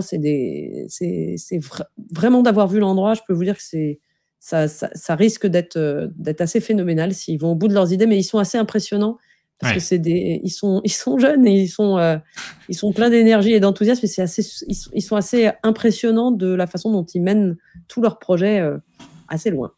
Voilà, donc vous pouvez aller les soutenir. Alors, j'ai pas regardé les contreparties, par contre. Ah oui, non, j'ai pas regardé non plus. Je C'est suis vrai pas sûr qu'on dont aurait... il s'agit. On vous laisse regarder la page et puis découvrir ce dont il s'agit exactement Il y a en termes il y a de... des tombolas, j'ai l'impression. J'ai Ouais. vu passer tickets de tombola et peut-être remporter des jeux, je sais pas. Mais voilà. Et n'hésitez pas, si vous ne pouvez pas y participer non plus, si vous avez des jeux et que vous êtes dans la région, à leur donner pour la future ludothèque de la... Ah, ils sont venus au chalet, ils sont repartis avec plein de jeux déjà. Donc, nous, les jeux, on commence à essayer de vider un petit peu les rayons. Donc, c'était une bonne occasion aussi de partager, Voilà. de partager Et je quelques crois jeux qu'ils ont dont on n'a pas l'intention l'usage. de mettre le QR code. Ça, je trouvais que c'était une idée assez mignonne. Je sais pas s'ils l'ont gardé, mais dans les boîtes qui ont été données par les gens, notamment s'ils t'en as donné, ils vont mettre un QR code dans le couvercle de la boîte pour qu'on puisse voir qui est le donateur de la boîte et que ça emmène vers le lien, vers sa page ou son site, D'accord. etc. Je trouvais ça rigolo. C'était sympa. Je me C'était souviens une idée plus de mignonne. ce que je leur ai filé. J'ai plus de souvenirs là-dessus. Ensuite, on va passer sur d'autres Kickstarter. Alors, le premier, c'est un Je jeu... te laisse parler dessus là. Voilà, c'est un jeu sur lequel nous avons fait plein de vidéos sur notre chaîne. Donc, vous allez, si vous avez des doutes Ouais. pour savoir si ce jeu est fait pour vous, c'est Dead Cells. C'est un jeu vidéo à la base. C'est un jeu coopératif de plateau qui est proposé par Scorpio Masqué pour l'éditeur du jeu, par l'équipe de Kaedama pour les auteurs, c'est-à-dire Antoine Boza, Corentin Lebras, Théo Rivière et Ludovic Maublanche. C'est tout. J'ai oublié personne. Et c'est un jeu finalement assez différent du jeu de base, même si on va retrouver un esprit commun qui est celui de faire des runs, dans lequel vous allez, puisque c'est, comment on appelle ça comme type de jeu vidéo, ce sont des... Roguelite. Voilà, des roguelites, merci. Je ne suis pas un grand expert, le nom m'échappait. Ce sont des jeux dans lesquels on apprend à mourir, dans lesquels les niveaux sont générés aléatoirement, et vous allez vous occuper pour essayer d'aller le plus loin possible. Bon, on est tout à fait sur ce type de jeu-là. Die and Retry. Sauf que le roguelite dont il est adapté, dont ce jeu de plateau est adapté, est un jeu d'action, et là, c'est pas un jeu d'action, ça sera un jeu de cartes. Forcément, un jeu d'action sur plateau, c'est un petit peu plus compliqué. C'est-à-dire que, oui, tout à fait. Mais c'est assez imaginatif, c'est bien trouvé. Je trouve que les mécaniques qu'ils ont mis au point sont plutôt chouettes. Moi, j'ai essayé très rapidement le roguelite. Ça m'a pas impressionné plus que ça. Déjà, je suis pas si sensible que ça au style pixel, moi. Et par contre, le jeu de plateau, je connaissais pas le roguelite, j'y ai joué et j'ai trouvé ça très agréable, même si on ne connaît pas le jeu vidéo. Ouais, moi, ça fait partie des jeux auxquels j'ai vraiment très très envie de jouer très rapidement, très prochainement. Tu as une boîte au chalet ou Non. ils sont repartis avec? Ah bah non, ils sont repartis avec la boîte, malheureusement. Bien sûr, ils pourrais pas t'y faire jouer. repartis avec, c'est sûr, c'est sûr. C'était trop beau pour être vrai. Le projet suivant se termine le 16 juin. Alors là, j'ai mis dans le désordre. J'aurais pu les mettre dans l'ordre de leur fin, mais bon, tant pis, on va le faire comme ça. Et ça s'appelle The Last Spells, The Last Spell, et c'est un jeu de Nestore Mangione et Alessandro Veracci. Nestore Mangione qui est derrière Newton, Darwin's Journey, Master of Renaissance, Autobahn, dont on a parlé plus récemment avec Paolo Mori. Et là, on est sur un jeu qui n'a rien à voir avec ses habitudes, puisqu'on est sur un roguelike, justement, tiens, on y revient, RPG avec un Tower Defense. Donc, une Tower Defense, on n'a pas encore de traduction française pour ça non plus. Mais en gros, nous sommes dans un village qui va être harcelé de vagues d'ennemis et de monstres. Et la nuit. Et il y a un espèce de cycle comme ça dans le jeu, jour-nuit. Et durant le cycle de jour, en fait, on va s'équiper, se préparer à se défendre contre les assauts, éventuellement fabriquer de nouveaux lieux, type une forge ou des choses comme ça, pour fabriquer de nouveaux qui eux-mêmes vont fabriquer de nouveaux objets. Donc c'est comme un jeu de gestion quand même, quelque part dans le village. Mais toutes les nuits, on se fait agresser par des monstres et on se bat contre des vagues de monstres. Je ne suis pas rentrée dans les détails du gameplay, mais le système des cartes a l'air assez sympa. Ça a l'air d'être assez riche et en même temps pas trop complexe. Petit détail que j'aime bien, on va pouvoir construire des palissades tout autour du village pour protéger le village. Ça m'a rappelé un petit peu le The Great Wall, où on pouvait aussi construire des palissades et construire le grand mur contre les assauts de monstres. Donc, moi, c'est un jeu qui me fait très, très, très envie. Et pourtant, j'aime pas le tower defense. Mais ce que j'aime bien là, c'est que c'est plus un jeu où on vit, on se prépare aux assauts et où c'est ça qui est le centre du jeu, le cœur du jeu, et moins juste gérer, je dois être à tel endroit, etc., etc. Donc, et après, il y a des combats avec des cartes, là, c'est ce qu'on voit, avec des types d'attaques différentes, des attaques de zone, des attaques directes, avec des cartes qu'on va pouvoir. Donc là, c'est en fait, on a un marteau qu'on a acheté avec certaines ressources. Donc il y a ce truc de gestion de ressources. Et ça peut beaucoup me plaire. Donc j'ai très très envie d'essayer. Ça m'attire pas du tout. C'est pour un 4 là, non, je suis moins attiré par les jeux de figurines avec un plateau, avec un quadrillage, moi. C'est un domaine où je sais que je vais pas avoir le temps d'explorer parce que c'est vraiment des jeux sur lesquels il faut revenir. Quand on est prêt à mettre la somme qui est demandée pour faire le jeu, je regarde un petit peu quel est le prix. Ça commence à 100 € pour le premier pledge, 159 j'ai pas dit que j'allais mettre la main dessus. Pour le pledge Apocalypse. Moi, là-dessus, je sais, en fait, peut-être c'est très bien, hein, quand je dis ça m'attire pas, c'est que je pense que c'est pas dans je suis pas la cible de ce genre de jeu. Oui, System of Muse qui précise dans le chat que roguelike, tu débloques rien après ta mort. Roguelike, tu vas débloquer des choses au fur et à mesure qui vont agrémenter les prochains runs. Et c'est effectivement ce qu'on trouve dans Dead Cells. C'est le roguelite. Subtile nuance. Oui, subtile nuance, mais importante. Le jeu suivant, ça se termine le 16 juin. Ça s'appelle Ruse, Instincts of the Den. J'ai pas regardé, j'ai pas été sur la page BGG. Je vais corriger ça tout de suite. Il y a un petit renard mignon, dis donc. Oui, il y a un petit renard. Hein, mais donc alors... ça doit être forcément bien. Voilà, c'est un jeu de Guillemets, c'est son premier jeu. C'est Guillaume Boudreau, qui est un directeur artistique de Montréal, c'est sa description sur BGG, et qui est à la fois l'auteur et l'illustrateur du jeu. Et en fait, c'est assez marrant, parce que j'ai regardé la bande-annonce, la petite vidéo qu'elle a, il y a une musique très fantasy, aventure, incroyable. Ah bah, faut que j'entende ça, jeu... attention, je mets la musique. Hein. Voilà, le jeu, c'est qu'on est à la tête d'une meute de renards, chacun, et qu'on va devoir se développer et chasser et explorer, etc. C'est, en fait, c'est meute contre meute. Hein, et on a des renardeaux. Plus précisément, on va gérer ces renardeaux, on va faire des bébés renards qu'on va gérer, etc. Donc, ça me fait rire la musique et le contraste avec le thème Mais par contre, je trouve que le thème est sympa. Je trouve que le jeu a l'air... Enfin, pareil, ça, c'est le genre de jeu qui s'essaye. Mais c'est un jeu de gestion, on va dire, de troupeaux de renards. Très bien, écoute. C'est pas le premier jeu, d'ailleurs, à thème renard qu'on a eu récemment. Il y en a eu plusieurs.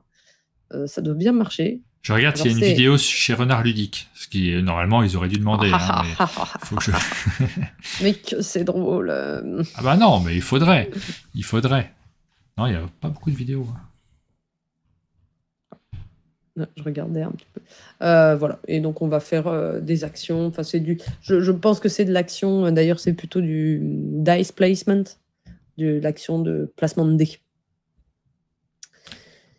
Ensuite, on a la Big Box de Carson City. On en avait déjà parlé, on vous avait annoncé. Voilà, en fait, on avait dit que ça allait arriver, et en fait, ça y est, il est en financement participatif, et ça se termine le 14 juin. Donc, c'est le classique de Xavier Georges, auquel moi, je n'ai pas joué. Et pour le coup, le mot classique marche. Je ne sais pas si tu y as joué, toi. Oui, j'y ai joué. Ça remonte un petit peu. C'est un jeu très solide. Très agréable, je regarde un peu le plateau, que je ne me trompe pas, oui c'est bien ça. Xavier Georges, on le connaît, parce que c'est l'auteur de pas mal de jeux qui ont été publiés notamment chez Pearl Games Carnegie, je crois que c'est lui aussi récemment. Oui, c'est lui Carnegie, oui. Donc des jeux costauds, solides, et ça fait partie de ces grands classiques. On va poser des bâtiments. Alors, je ne veux pas rentrer dans le descriptif de la règle parce que je ne l'ai pas révisé juste avant, donc je vais vous dire n'importe quoi. Ça se mélange souvent dans mon esprit, mais il y a ce côté de découverte de l'Ouest américain dans lequel évidemment il y a du jeu de gestion. Il faut bien se débrouiller pour pas se planter dans notre stratégie personnelle, mais d'un autre côté, on a aussi l'univers qui est assez fort avec les bâtiments qu'on va construire pour faire notre paysage de western, tout simplement. Donc, c'est plutôt une valeur sûre, celui-ci, si vous aimez les jeux de gestion. Le suivant qui se termine le 7 juin, c'est Evolution Another World, et c'est dans la même famille que la gamme... j'allais dire Évolution. C'est bien ça le nom de cette gamme. Oui, Oui, c'est ça, c'est la gamme. On a parlé il n'y a pas très longtemps de la version sous-marine, je crois, d'Evolution, si je ne me trompe pas. Ou peut-être je confonds avec d'autres jeux, mais il y a quelques boîtes qui sont sorties dans cet univers-là. On construit des animaux d'une certaine manière en mélangeant des traits caractéristiques. On s'affronte avec nos adversaires, donc il y a un peu du pan dans ta gueule. C'est un nouveau standalone dans la série des évolutions, océans, etc. Dans lequel on va jouer, par contre, au lieu de créer des animaux existants, on va créer des animaux. Alors, dans Evolution, c'était un peu des dinosaures, on va dire. Là, c'est des animaux plus magiques. Oui. Et des transformations d'animaux. Et dès qu'on aura. Là, c'est pas un comptage de points, c'est que dès qu'on a réussi à faire 3 animaux, je crois, ou un certain nombre d'animaux, eh ben, on aura gagné la partie. Et moi, c'est un jeu que j'avais bien aimé, la version de base, d'origine du jeu. Donc, je pense que c'est un jeu qu'on verra arriver en boutique, puisque toutes les autres itérations de cette gamme, je crois, sont arrivées jusqu'aux boutiques. Donc, oui, pas la peine de se jeter sur le Kickstarter, mais c'est intéressant de voir que cette version arrive. Et puis, je trouve que ça... il y a le fameux Aeon Trespass Odyssey, si je dis pas de bêtises, c'est peut-être bien celui sur lequel il y a eu débat qui est en cours, mais c'est un énorme jeu, très très gros jeu de la catégorie qui coûte une fortune avec des grosses figurines. Oui. Et une idée d'histoire au long cours avec scénario et rencontres. Et voilà, donc ça, faut aller se pencher dessus.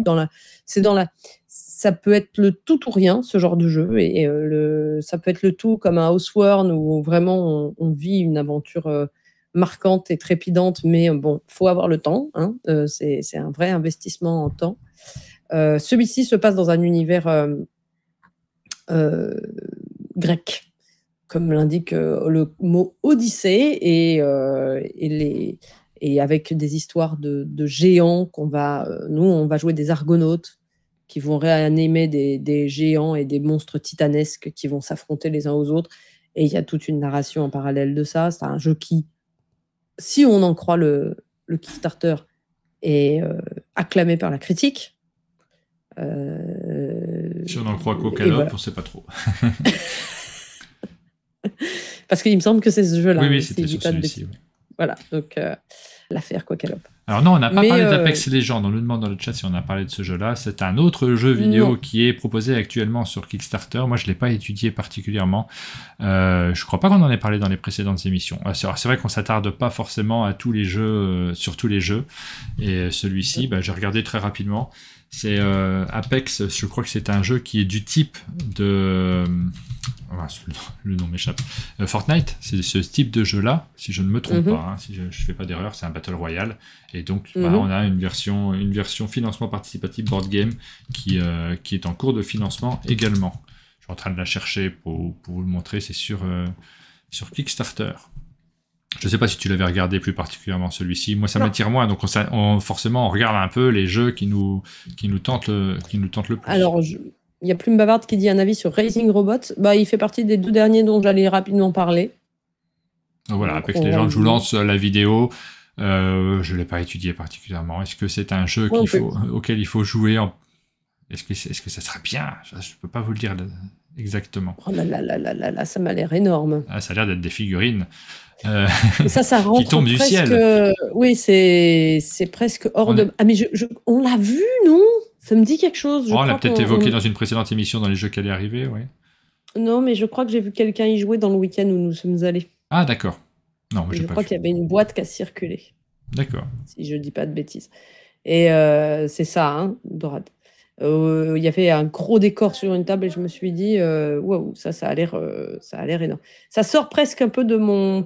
Pour moi, on est à la limite de c'est encore du jeu de société et pourtant c'en est, hein, mais oui, c'est là, du jeu de figurines un peu, ouais. C'est du vrai jeu de figurines et je peux pas tout traiter. Non, mais moi j'y vais moins sur ce type de jeu. Je les vois passer, je vois que ça existe, mais c'est pas, je sais que je vais pas y jouer, donc de base. Et voilà, on vous informe sur le fait que ce jeu est disponible également. Il reste 14 jours si vous voulez le pledger, si vous êtes le public. Ouais. Les 2 derniers jeux dont je voulais parler, le premier c'est Disrupt. Ça me plaît bien. c'est faut devenir la nouvelle enfin la nouvelle start-up de la Silicon Valley, et donc vous allez développer, c'est un jeu asymétrique d'économie dans lequel, de placement d'ouvriers et de gestion de main, dans lequel on va développer sa petite entreprise, ma petite entreprise, jusqu'au moment où on aura le choix d'être éventuellement racheté ou pas. Et la question, c'est de vendre au bon moment son entreprise, au moment où derrière, elle va commencer à péricliter et de faire des tas de bénéfices. Alors moi, ce que j'adore dans ce genre de jeu, c'est toutes les petites blagues et références qu'on voit dans les tokens. On voit, on voit des petits tokens qui ressemblent à YouTube ou d'autres qui ressemblent à Netflix.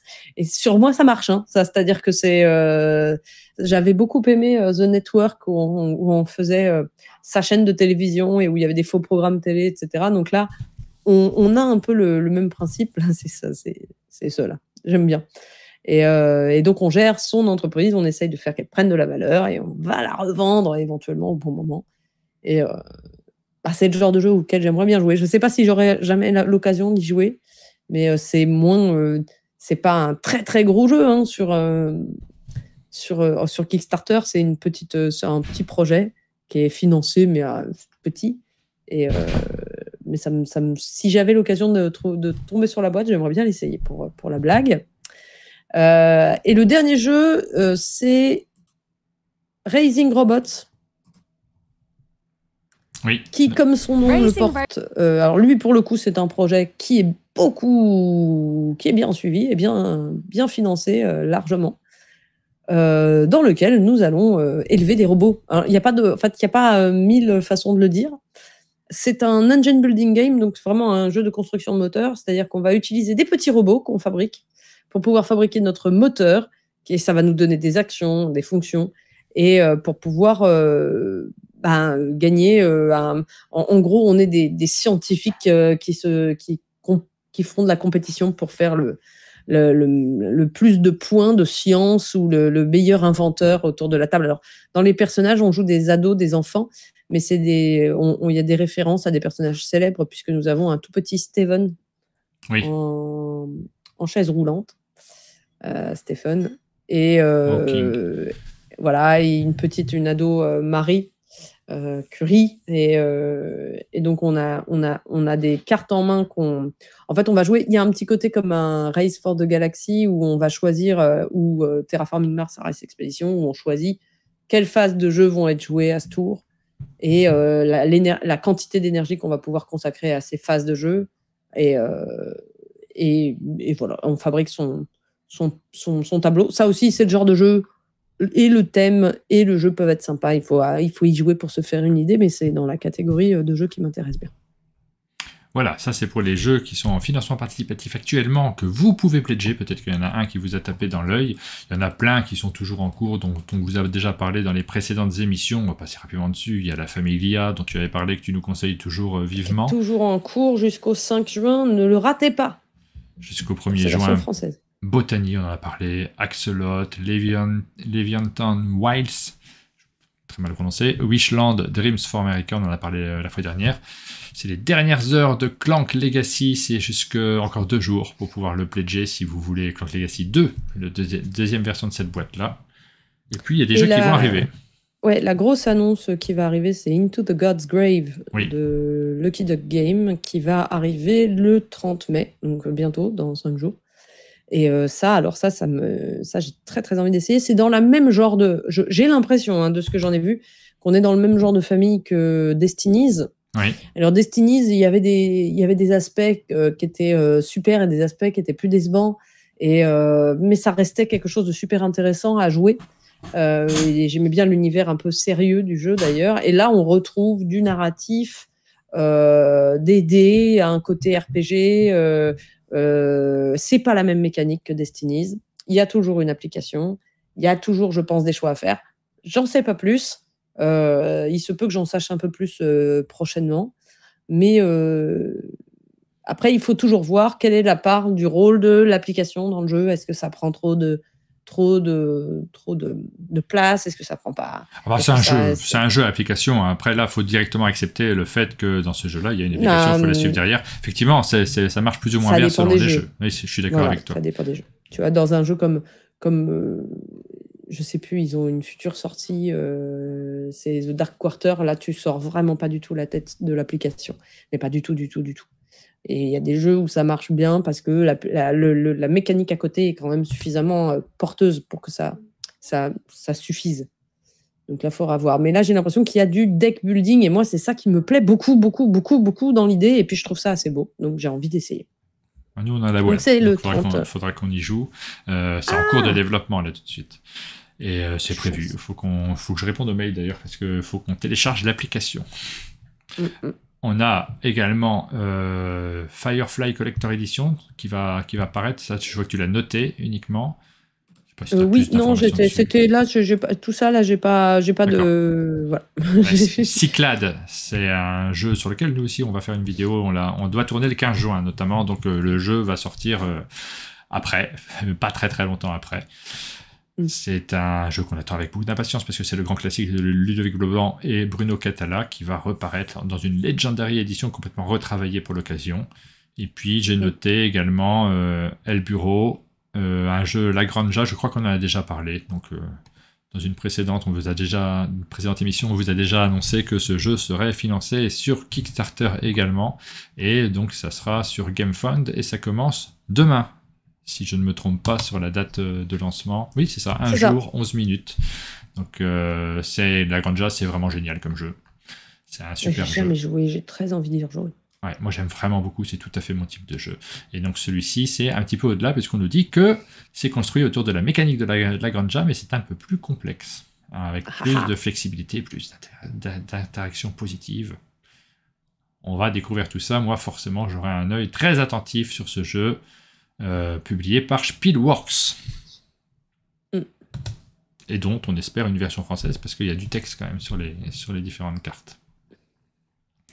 Voilà pour les jeux en financement participatif. Alors la Granja, c'est pas si complexe, on nous dit dans le chat, c'est déjà très complexe. Oui, c'est très complexe, mais ça fait partie des jeux que j'étais capable de réexpliquer même 2 ans après sans aucun problème en m'en souvenant, alors qu'on a parlé de Feu Doom plus tôt dans l'émission. Là, alors, absolument incapable de vous expliquer Feu Doom. Donc c'est complexe, mais c'est très thématique, donc on arrive à se souvenir des mécaniques. On arrive tranquillement sur la fin de cette émission, Pénélope. Tout à fait, je te suis sur ce chemin. Donc juste avant de terminer, on va vous montrer les vidéos que nous avons diffusées sur nos 2 chaînes. J'ai reçu quelques photos, c'est Mathieu Despnous qui m'a envoyé ces photos-là. Il a fait un petit tour à la Tokyo Game Market qui avait lieu en mi-mai. De mémoire, je l'ai noté, mais j'ai pas pris ma feuille. Je crois que c'était 13-14 mai. Il y avait une réunion, un festival d'auteurs au Japon. Et puis il m'a envoyé quelques photos en me disant tiens, si tu veux en parler, je t'envoie quelques photos, je suis sur place. Quand on a un reporter de ce niveau-là, on va pas se priver de vous montrer les quelques photos qu'il nous a envoyées. Donc je vous montre ça directement. Hop, c'est pas la bonne image, c'est celle-ci. Mathieu Despnous, c'est celui en vert là à côté du monsieur qui a des lunettes. Donc c'est lui qui nous a fait quelques photos. Et Aline m'apporte la feuille, mais il n'y a pas grand-chose dessus, à part 13-14 mai. Merci beaucoup Aline. Elle est géniale. C'est gentil quand même de me ramener la feuille. Et donc c'est une réunion dans laquelle il y a plein d'auteurs. Alors il m'envoie les photos, puis en même temps il me dit tu peux en parler, mais n'en parle pas trop quand même, parce que faudrait pas que tous les éditeurs se déplacent au Japon pour nous piquer les bons jeux qu'on trouve là-bas. Et c'est vrai que Mathieu a repéré quelques jeux ces dernières années qu'il a publiés en version française. C'était le cas d'Apicity, c'était le cas de Trio. Je pense qu'il s'est pas trop trompé, puisque ce sont, en tout cas, Apicity, c'est sa dernière sélection à l'As d'Or. Trio, c'est peut-être sa prochaine. Donc voilà, quelques jeux. Bombbuster, ça c'est un jeu, je crois qu'il est dans les tuyaux pour une future édition, peut-être justement chez Cocktail Games. Trio qui est publié avec l'auteur. L'auteur de Trio. Ça fait plaisir. On est content de le découvrir. Après, il m'a envoyé des trucs qu'il a vus sur place. Il s'est dit, bah, ça c'est rigolo quand même. Partage avec vous, c'est Godzilla Boisson Énergie. Là, on vous fait un petit peu de la visite de ce à quoi ressemble le Game Market. Ça ressemble pas tellement à Essen ni à Cannes. Hein. On voit que c'est en termes de présentation, c'est plus cheap d'une certaine manière. Et en même temps, il y a toute cette culture que l'on connaît pas nécessairement. Et moi, ça me fait rêver. Hein. Je rêve de pouvoir assister à ce genre de festival complètement différent de ceux que l'on connaît, nous. C'est ça. On voit des objets typiquement japonais. Merci beaucoup à Oh, Mike renard. également qui était Il y a un monsieur sous ce masque. Ouais. Et ça, c'est Mike qui travaille chez Cocktail Games, à qui on doit aussi pas mal des succès de ces dernières années. Et qui a trouvé très un très joli beau chapeau. chapeau qui ira très bien pour Happy City. Non, pas pour Happy City, pour Top 10, le jeu avec des C'est cacas à l'intérieur. Voilà, merci à Mathieu de nous avoir envoyé ces quelques photos du Game Market. Ça fait plaisir aussi de pouvoir voir ce qui se passe ailleurs dans un tout à fait autre milieu que le nôtre. Voilà, petite photo pour terminer.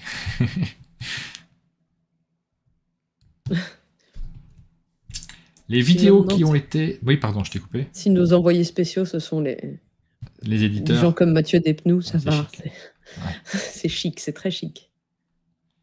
Les jeux que nous avons diffusés sur nos deux chaînes, que vous pouvez retrouver si vous voulez plus d'informations, on a parlé de Trio, ben justement, Trio, et tu as fait une vidéo sur ta chaîne, sur Trio. Oui, j'ai fait une petite partie de Trio avec Mélodie et Mouchalmel, si je dis pas de bêtises. Elle est pas sur la... Bah oui, alors, qu'est-ce que c'est que ça? Elle n'a pas sa miniature en fait, sur la vidéo? Vraiment, j'étais en retard à mort. Et je n'avais pas le temps de faire... J'étais dans un état second, j'étais malade et il fallait que je poste une vidéo parce que sinon je prenais trop de retard. Et j'ai pris une miniature où j'avais déjà... Mais Maud, je te demande pardon, tu n'es pas sur la miniature, mais tu es créditée dans le titre. Je pense qu'elle t'en veut à mort. Elle m'en veut sûrement beaucoup, mais elle est dans la vidéo. Personne... De toute façon, une fois, j'ai publié une vidéo avec... C'est Marjorie qui est sur la miniature et c'est Mélo qui est dans la vidéo. Personne ne m'a fait la réflexion. C'est que je me dis que c'est pas la peine que je me fatigue. Oui, et j'ai fait aussi une partie de Revive que t'aimes bien, je crois, que t'en as gardé un bon souvenir. Je voulais y rejouer ce week-end. C'était mon objectif du week-end. Et ce week-end, je n'ai pas joué à grand chose finalement. J'avais pris la boîte, mais j'y rejouerai plus tard. C'est pas grave, j'ai bien envie d'y rejouer. La boîte, elle est vraiment... La couverture de la boîte, elle est vraiment pas top, hein, je trouve, quand même. Elle représente absolument pas le jeu. Elle représente absolument rien, en fait, mais je trouve qu'elle se voit bien et elle se reconnaît bien de loin, la boîte de Revive. Elle est efficace. Mais, on est en désaccord là-dessus. On a trouvé un profond désaccord entre nous. C'est fini. C'est terminé. Non, mais chouette, mais... c'est pour ça que je dis que je suis un peu... Je trouve pas que ça me vend ce que j'ai vécu en jouant au jeu. Oui, non. Ça vend pas le contenu du jeu du tout. Non, ça, on est d'accord. Donc il y a la vidéo sur ta chaîne. Sur notre chaîne, on n'a rien diffusé encore cette semaine. Là, c'est la semaine on cale un peu de retour de week-end ludique. Quand on fait des week-ends ludiques, souvent, on le sait, on a un peu plus de mal à sortir des choses dans les jours qui suivent. Mais la semaine dernière, on a diffusé pas mal de choses. On a diffusé la vidéo de À la folie, un petit jeu qui est sorti chez BioViva, avec des invités exceptionnels, puisqu'on avait un plateau très féminin sur ce jeu-là. Barrick, Lisa, Aline et Lily. Oui, voilà. Je suis l'intrus de cette vidéo. Ensuite, on a joué Tel Mort. On a fait nous aussi une vidéo sur ce jeu avec les auteurs du jeu. Il y a quelques petites séquences à l'intérieur. On a fait une séquence supplémentaire d'ailleurs pour les abonnés de notre newsletter. Il y a un autre intrus, c'est celui qui n'est pas habillé en noir. Ouais, c'est Mathieu Rivero. Lara et Valérie Fourcade, l'un des deux auteurs du jeu. Vous pouvez le découvrir si vous ne le connaissez pas encore. On vous donne un petit aperçu de ce à quoi cela ressemble. Ensuite, Saturne, un jeu sur le cinéma, c'est la période, on vous l'a dit. On a diffusé une vidéo de partie pour bien vous montrer comment fonctionne ce jeu coopératif. Tu as participé à l'émission Les Jeux du Chalet numéro 139. Oui. La 140 est tournée, mais il faut que j'arrive à la monter. Je ne sais pas quand, c'est compliqué. Elle sera en retard, elle sera très en retard, mais on va la diffuser quand même. J'étais bien contente. Il est possible qu'on saute une émission, je pense que là on a pris du retard sur plein de formats, donc il est possible que, tant pis, il y a un format qui paraîtra la semaine, enfin voilà, il y aura une semaine sans ce format Les Jeux du Chalet qu'on aime beaucoup et que j'ai très envie de pouvoir C'était vraiment chouette à tourner. Il est cool ce format, on aime tellement parler des jeux et c'est pour moi le format le plus naturel pour parler des jeux. On a diffusé la vidéo de Dead Cells, si vous ne le connaissez pas, vous pouvez découvrir à la fois la partie avec les 3 des 4 auteurs du jeu et le canapé avec les 4 auteurs puisque Ludovic Blanc est intervenu également en fin de canapé à distance. Il était au Québec au moment de l'enregistrement. On voit son coussin vide à droite. Ouais, donc vraiment, je dirais qu'il était presque avec vous. Et puis l'humaine, on a diffusé également le format. Alors lui, il est tout le temps au chalet, mais il n'est pas là pour cette vidéo. Ouais, bah oui, ouais. mal organisé, on n'est pas très bien organisé là-dessus. Voilà, Oui. c'est des différentes vidéos que nous avons publiées sur nos deux chaînes. Il va y en avoir plein qui vont arriver là dans les jours qui viennent. On en a pas mal sur la table de montage. Sylvain a monté des tonnes de vidéos là, il faut que je les termine, il faut que je termine l'habillage. Donc vous allez pouvoir en découvrir plein d'autres sur ma chaîne. J'imagine que tu as un programme également assez dense. Mais moi j'ai pris énormément de retard, je vais carrément sauter, il y aura un Pénélope Show qui sera pas mis sur YouTube parce que ça serait ridicule que les sorties du mois de mai sortent, enfin je veux dire j'ai pris trop de retard, donc il y a un moment ça n'est plus pertinent de sortir la vidéo, donc il faut que je reprenne les tournages et tout. D'ailleurs ce soir je fais sur les traces de Darwin avec Marjorie, on va en dire ce qu'on en pense ce soir. Voilà, et je reprends le rythme, je vais essayer parce que j'avoue c'est bien que ce live arrive à sa fin. Bon, bah très bien, c'est le moment du Doliprane. On vous donne rendez-vous, nous, très bientôt pour de nouvelles aventures ludiques sur nos différentes chaînes, sur nos chaînes Twitch, YouTube et ailleurs. On aura l'occasion de diffuser pas mal de choses. Je n'ai pas tout le programme en tête, mais vous découvrirez ça au fil des jours. À très bientôt, Pénélope. Bon Doliprane. Ouais, ça va être une sieste surtout. Là, je sens ça sera parfait. Il y a du soleil qui frappe sur mon canapé, ça va être génial. Merci de m'avoir permis de faire quand même cette émission, malgré la fatigue. Et merci à tous ceux qui nous suivent sur YouTube, sur Twitch. Et merci pour tous ceux qui pensent à soutenir sur Twitch, sur YouTube et autres. Merci beaucoup. À bientôt. Ciao.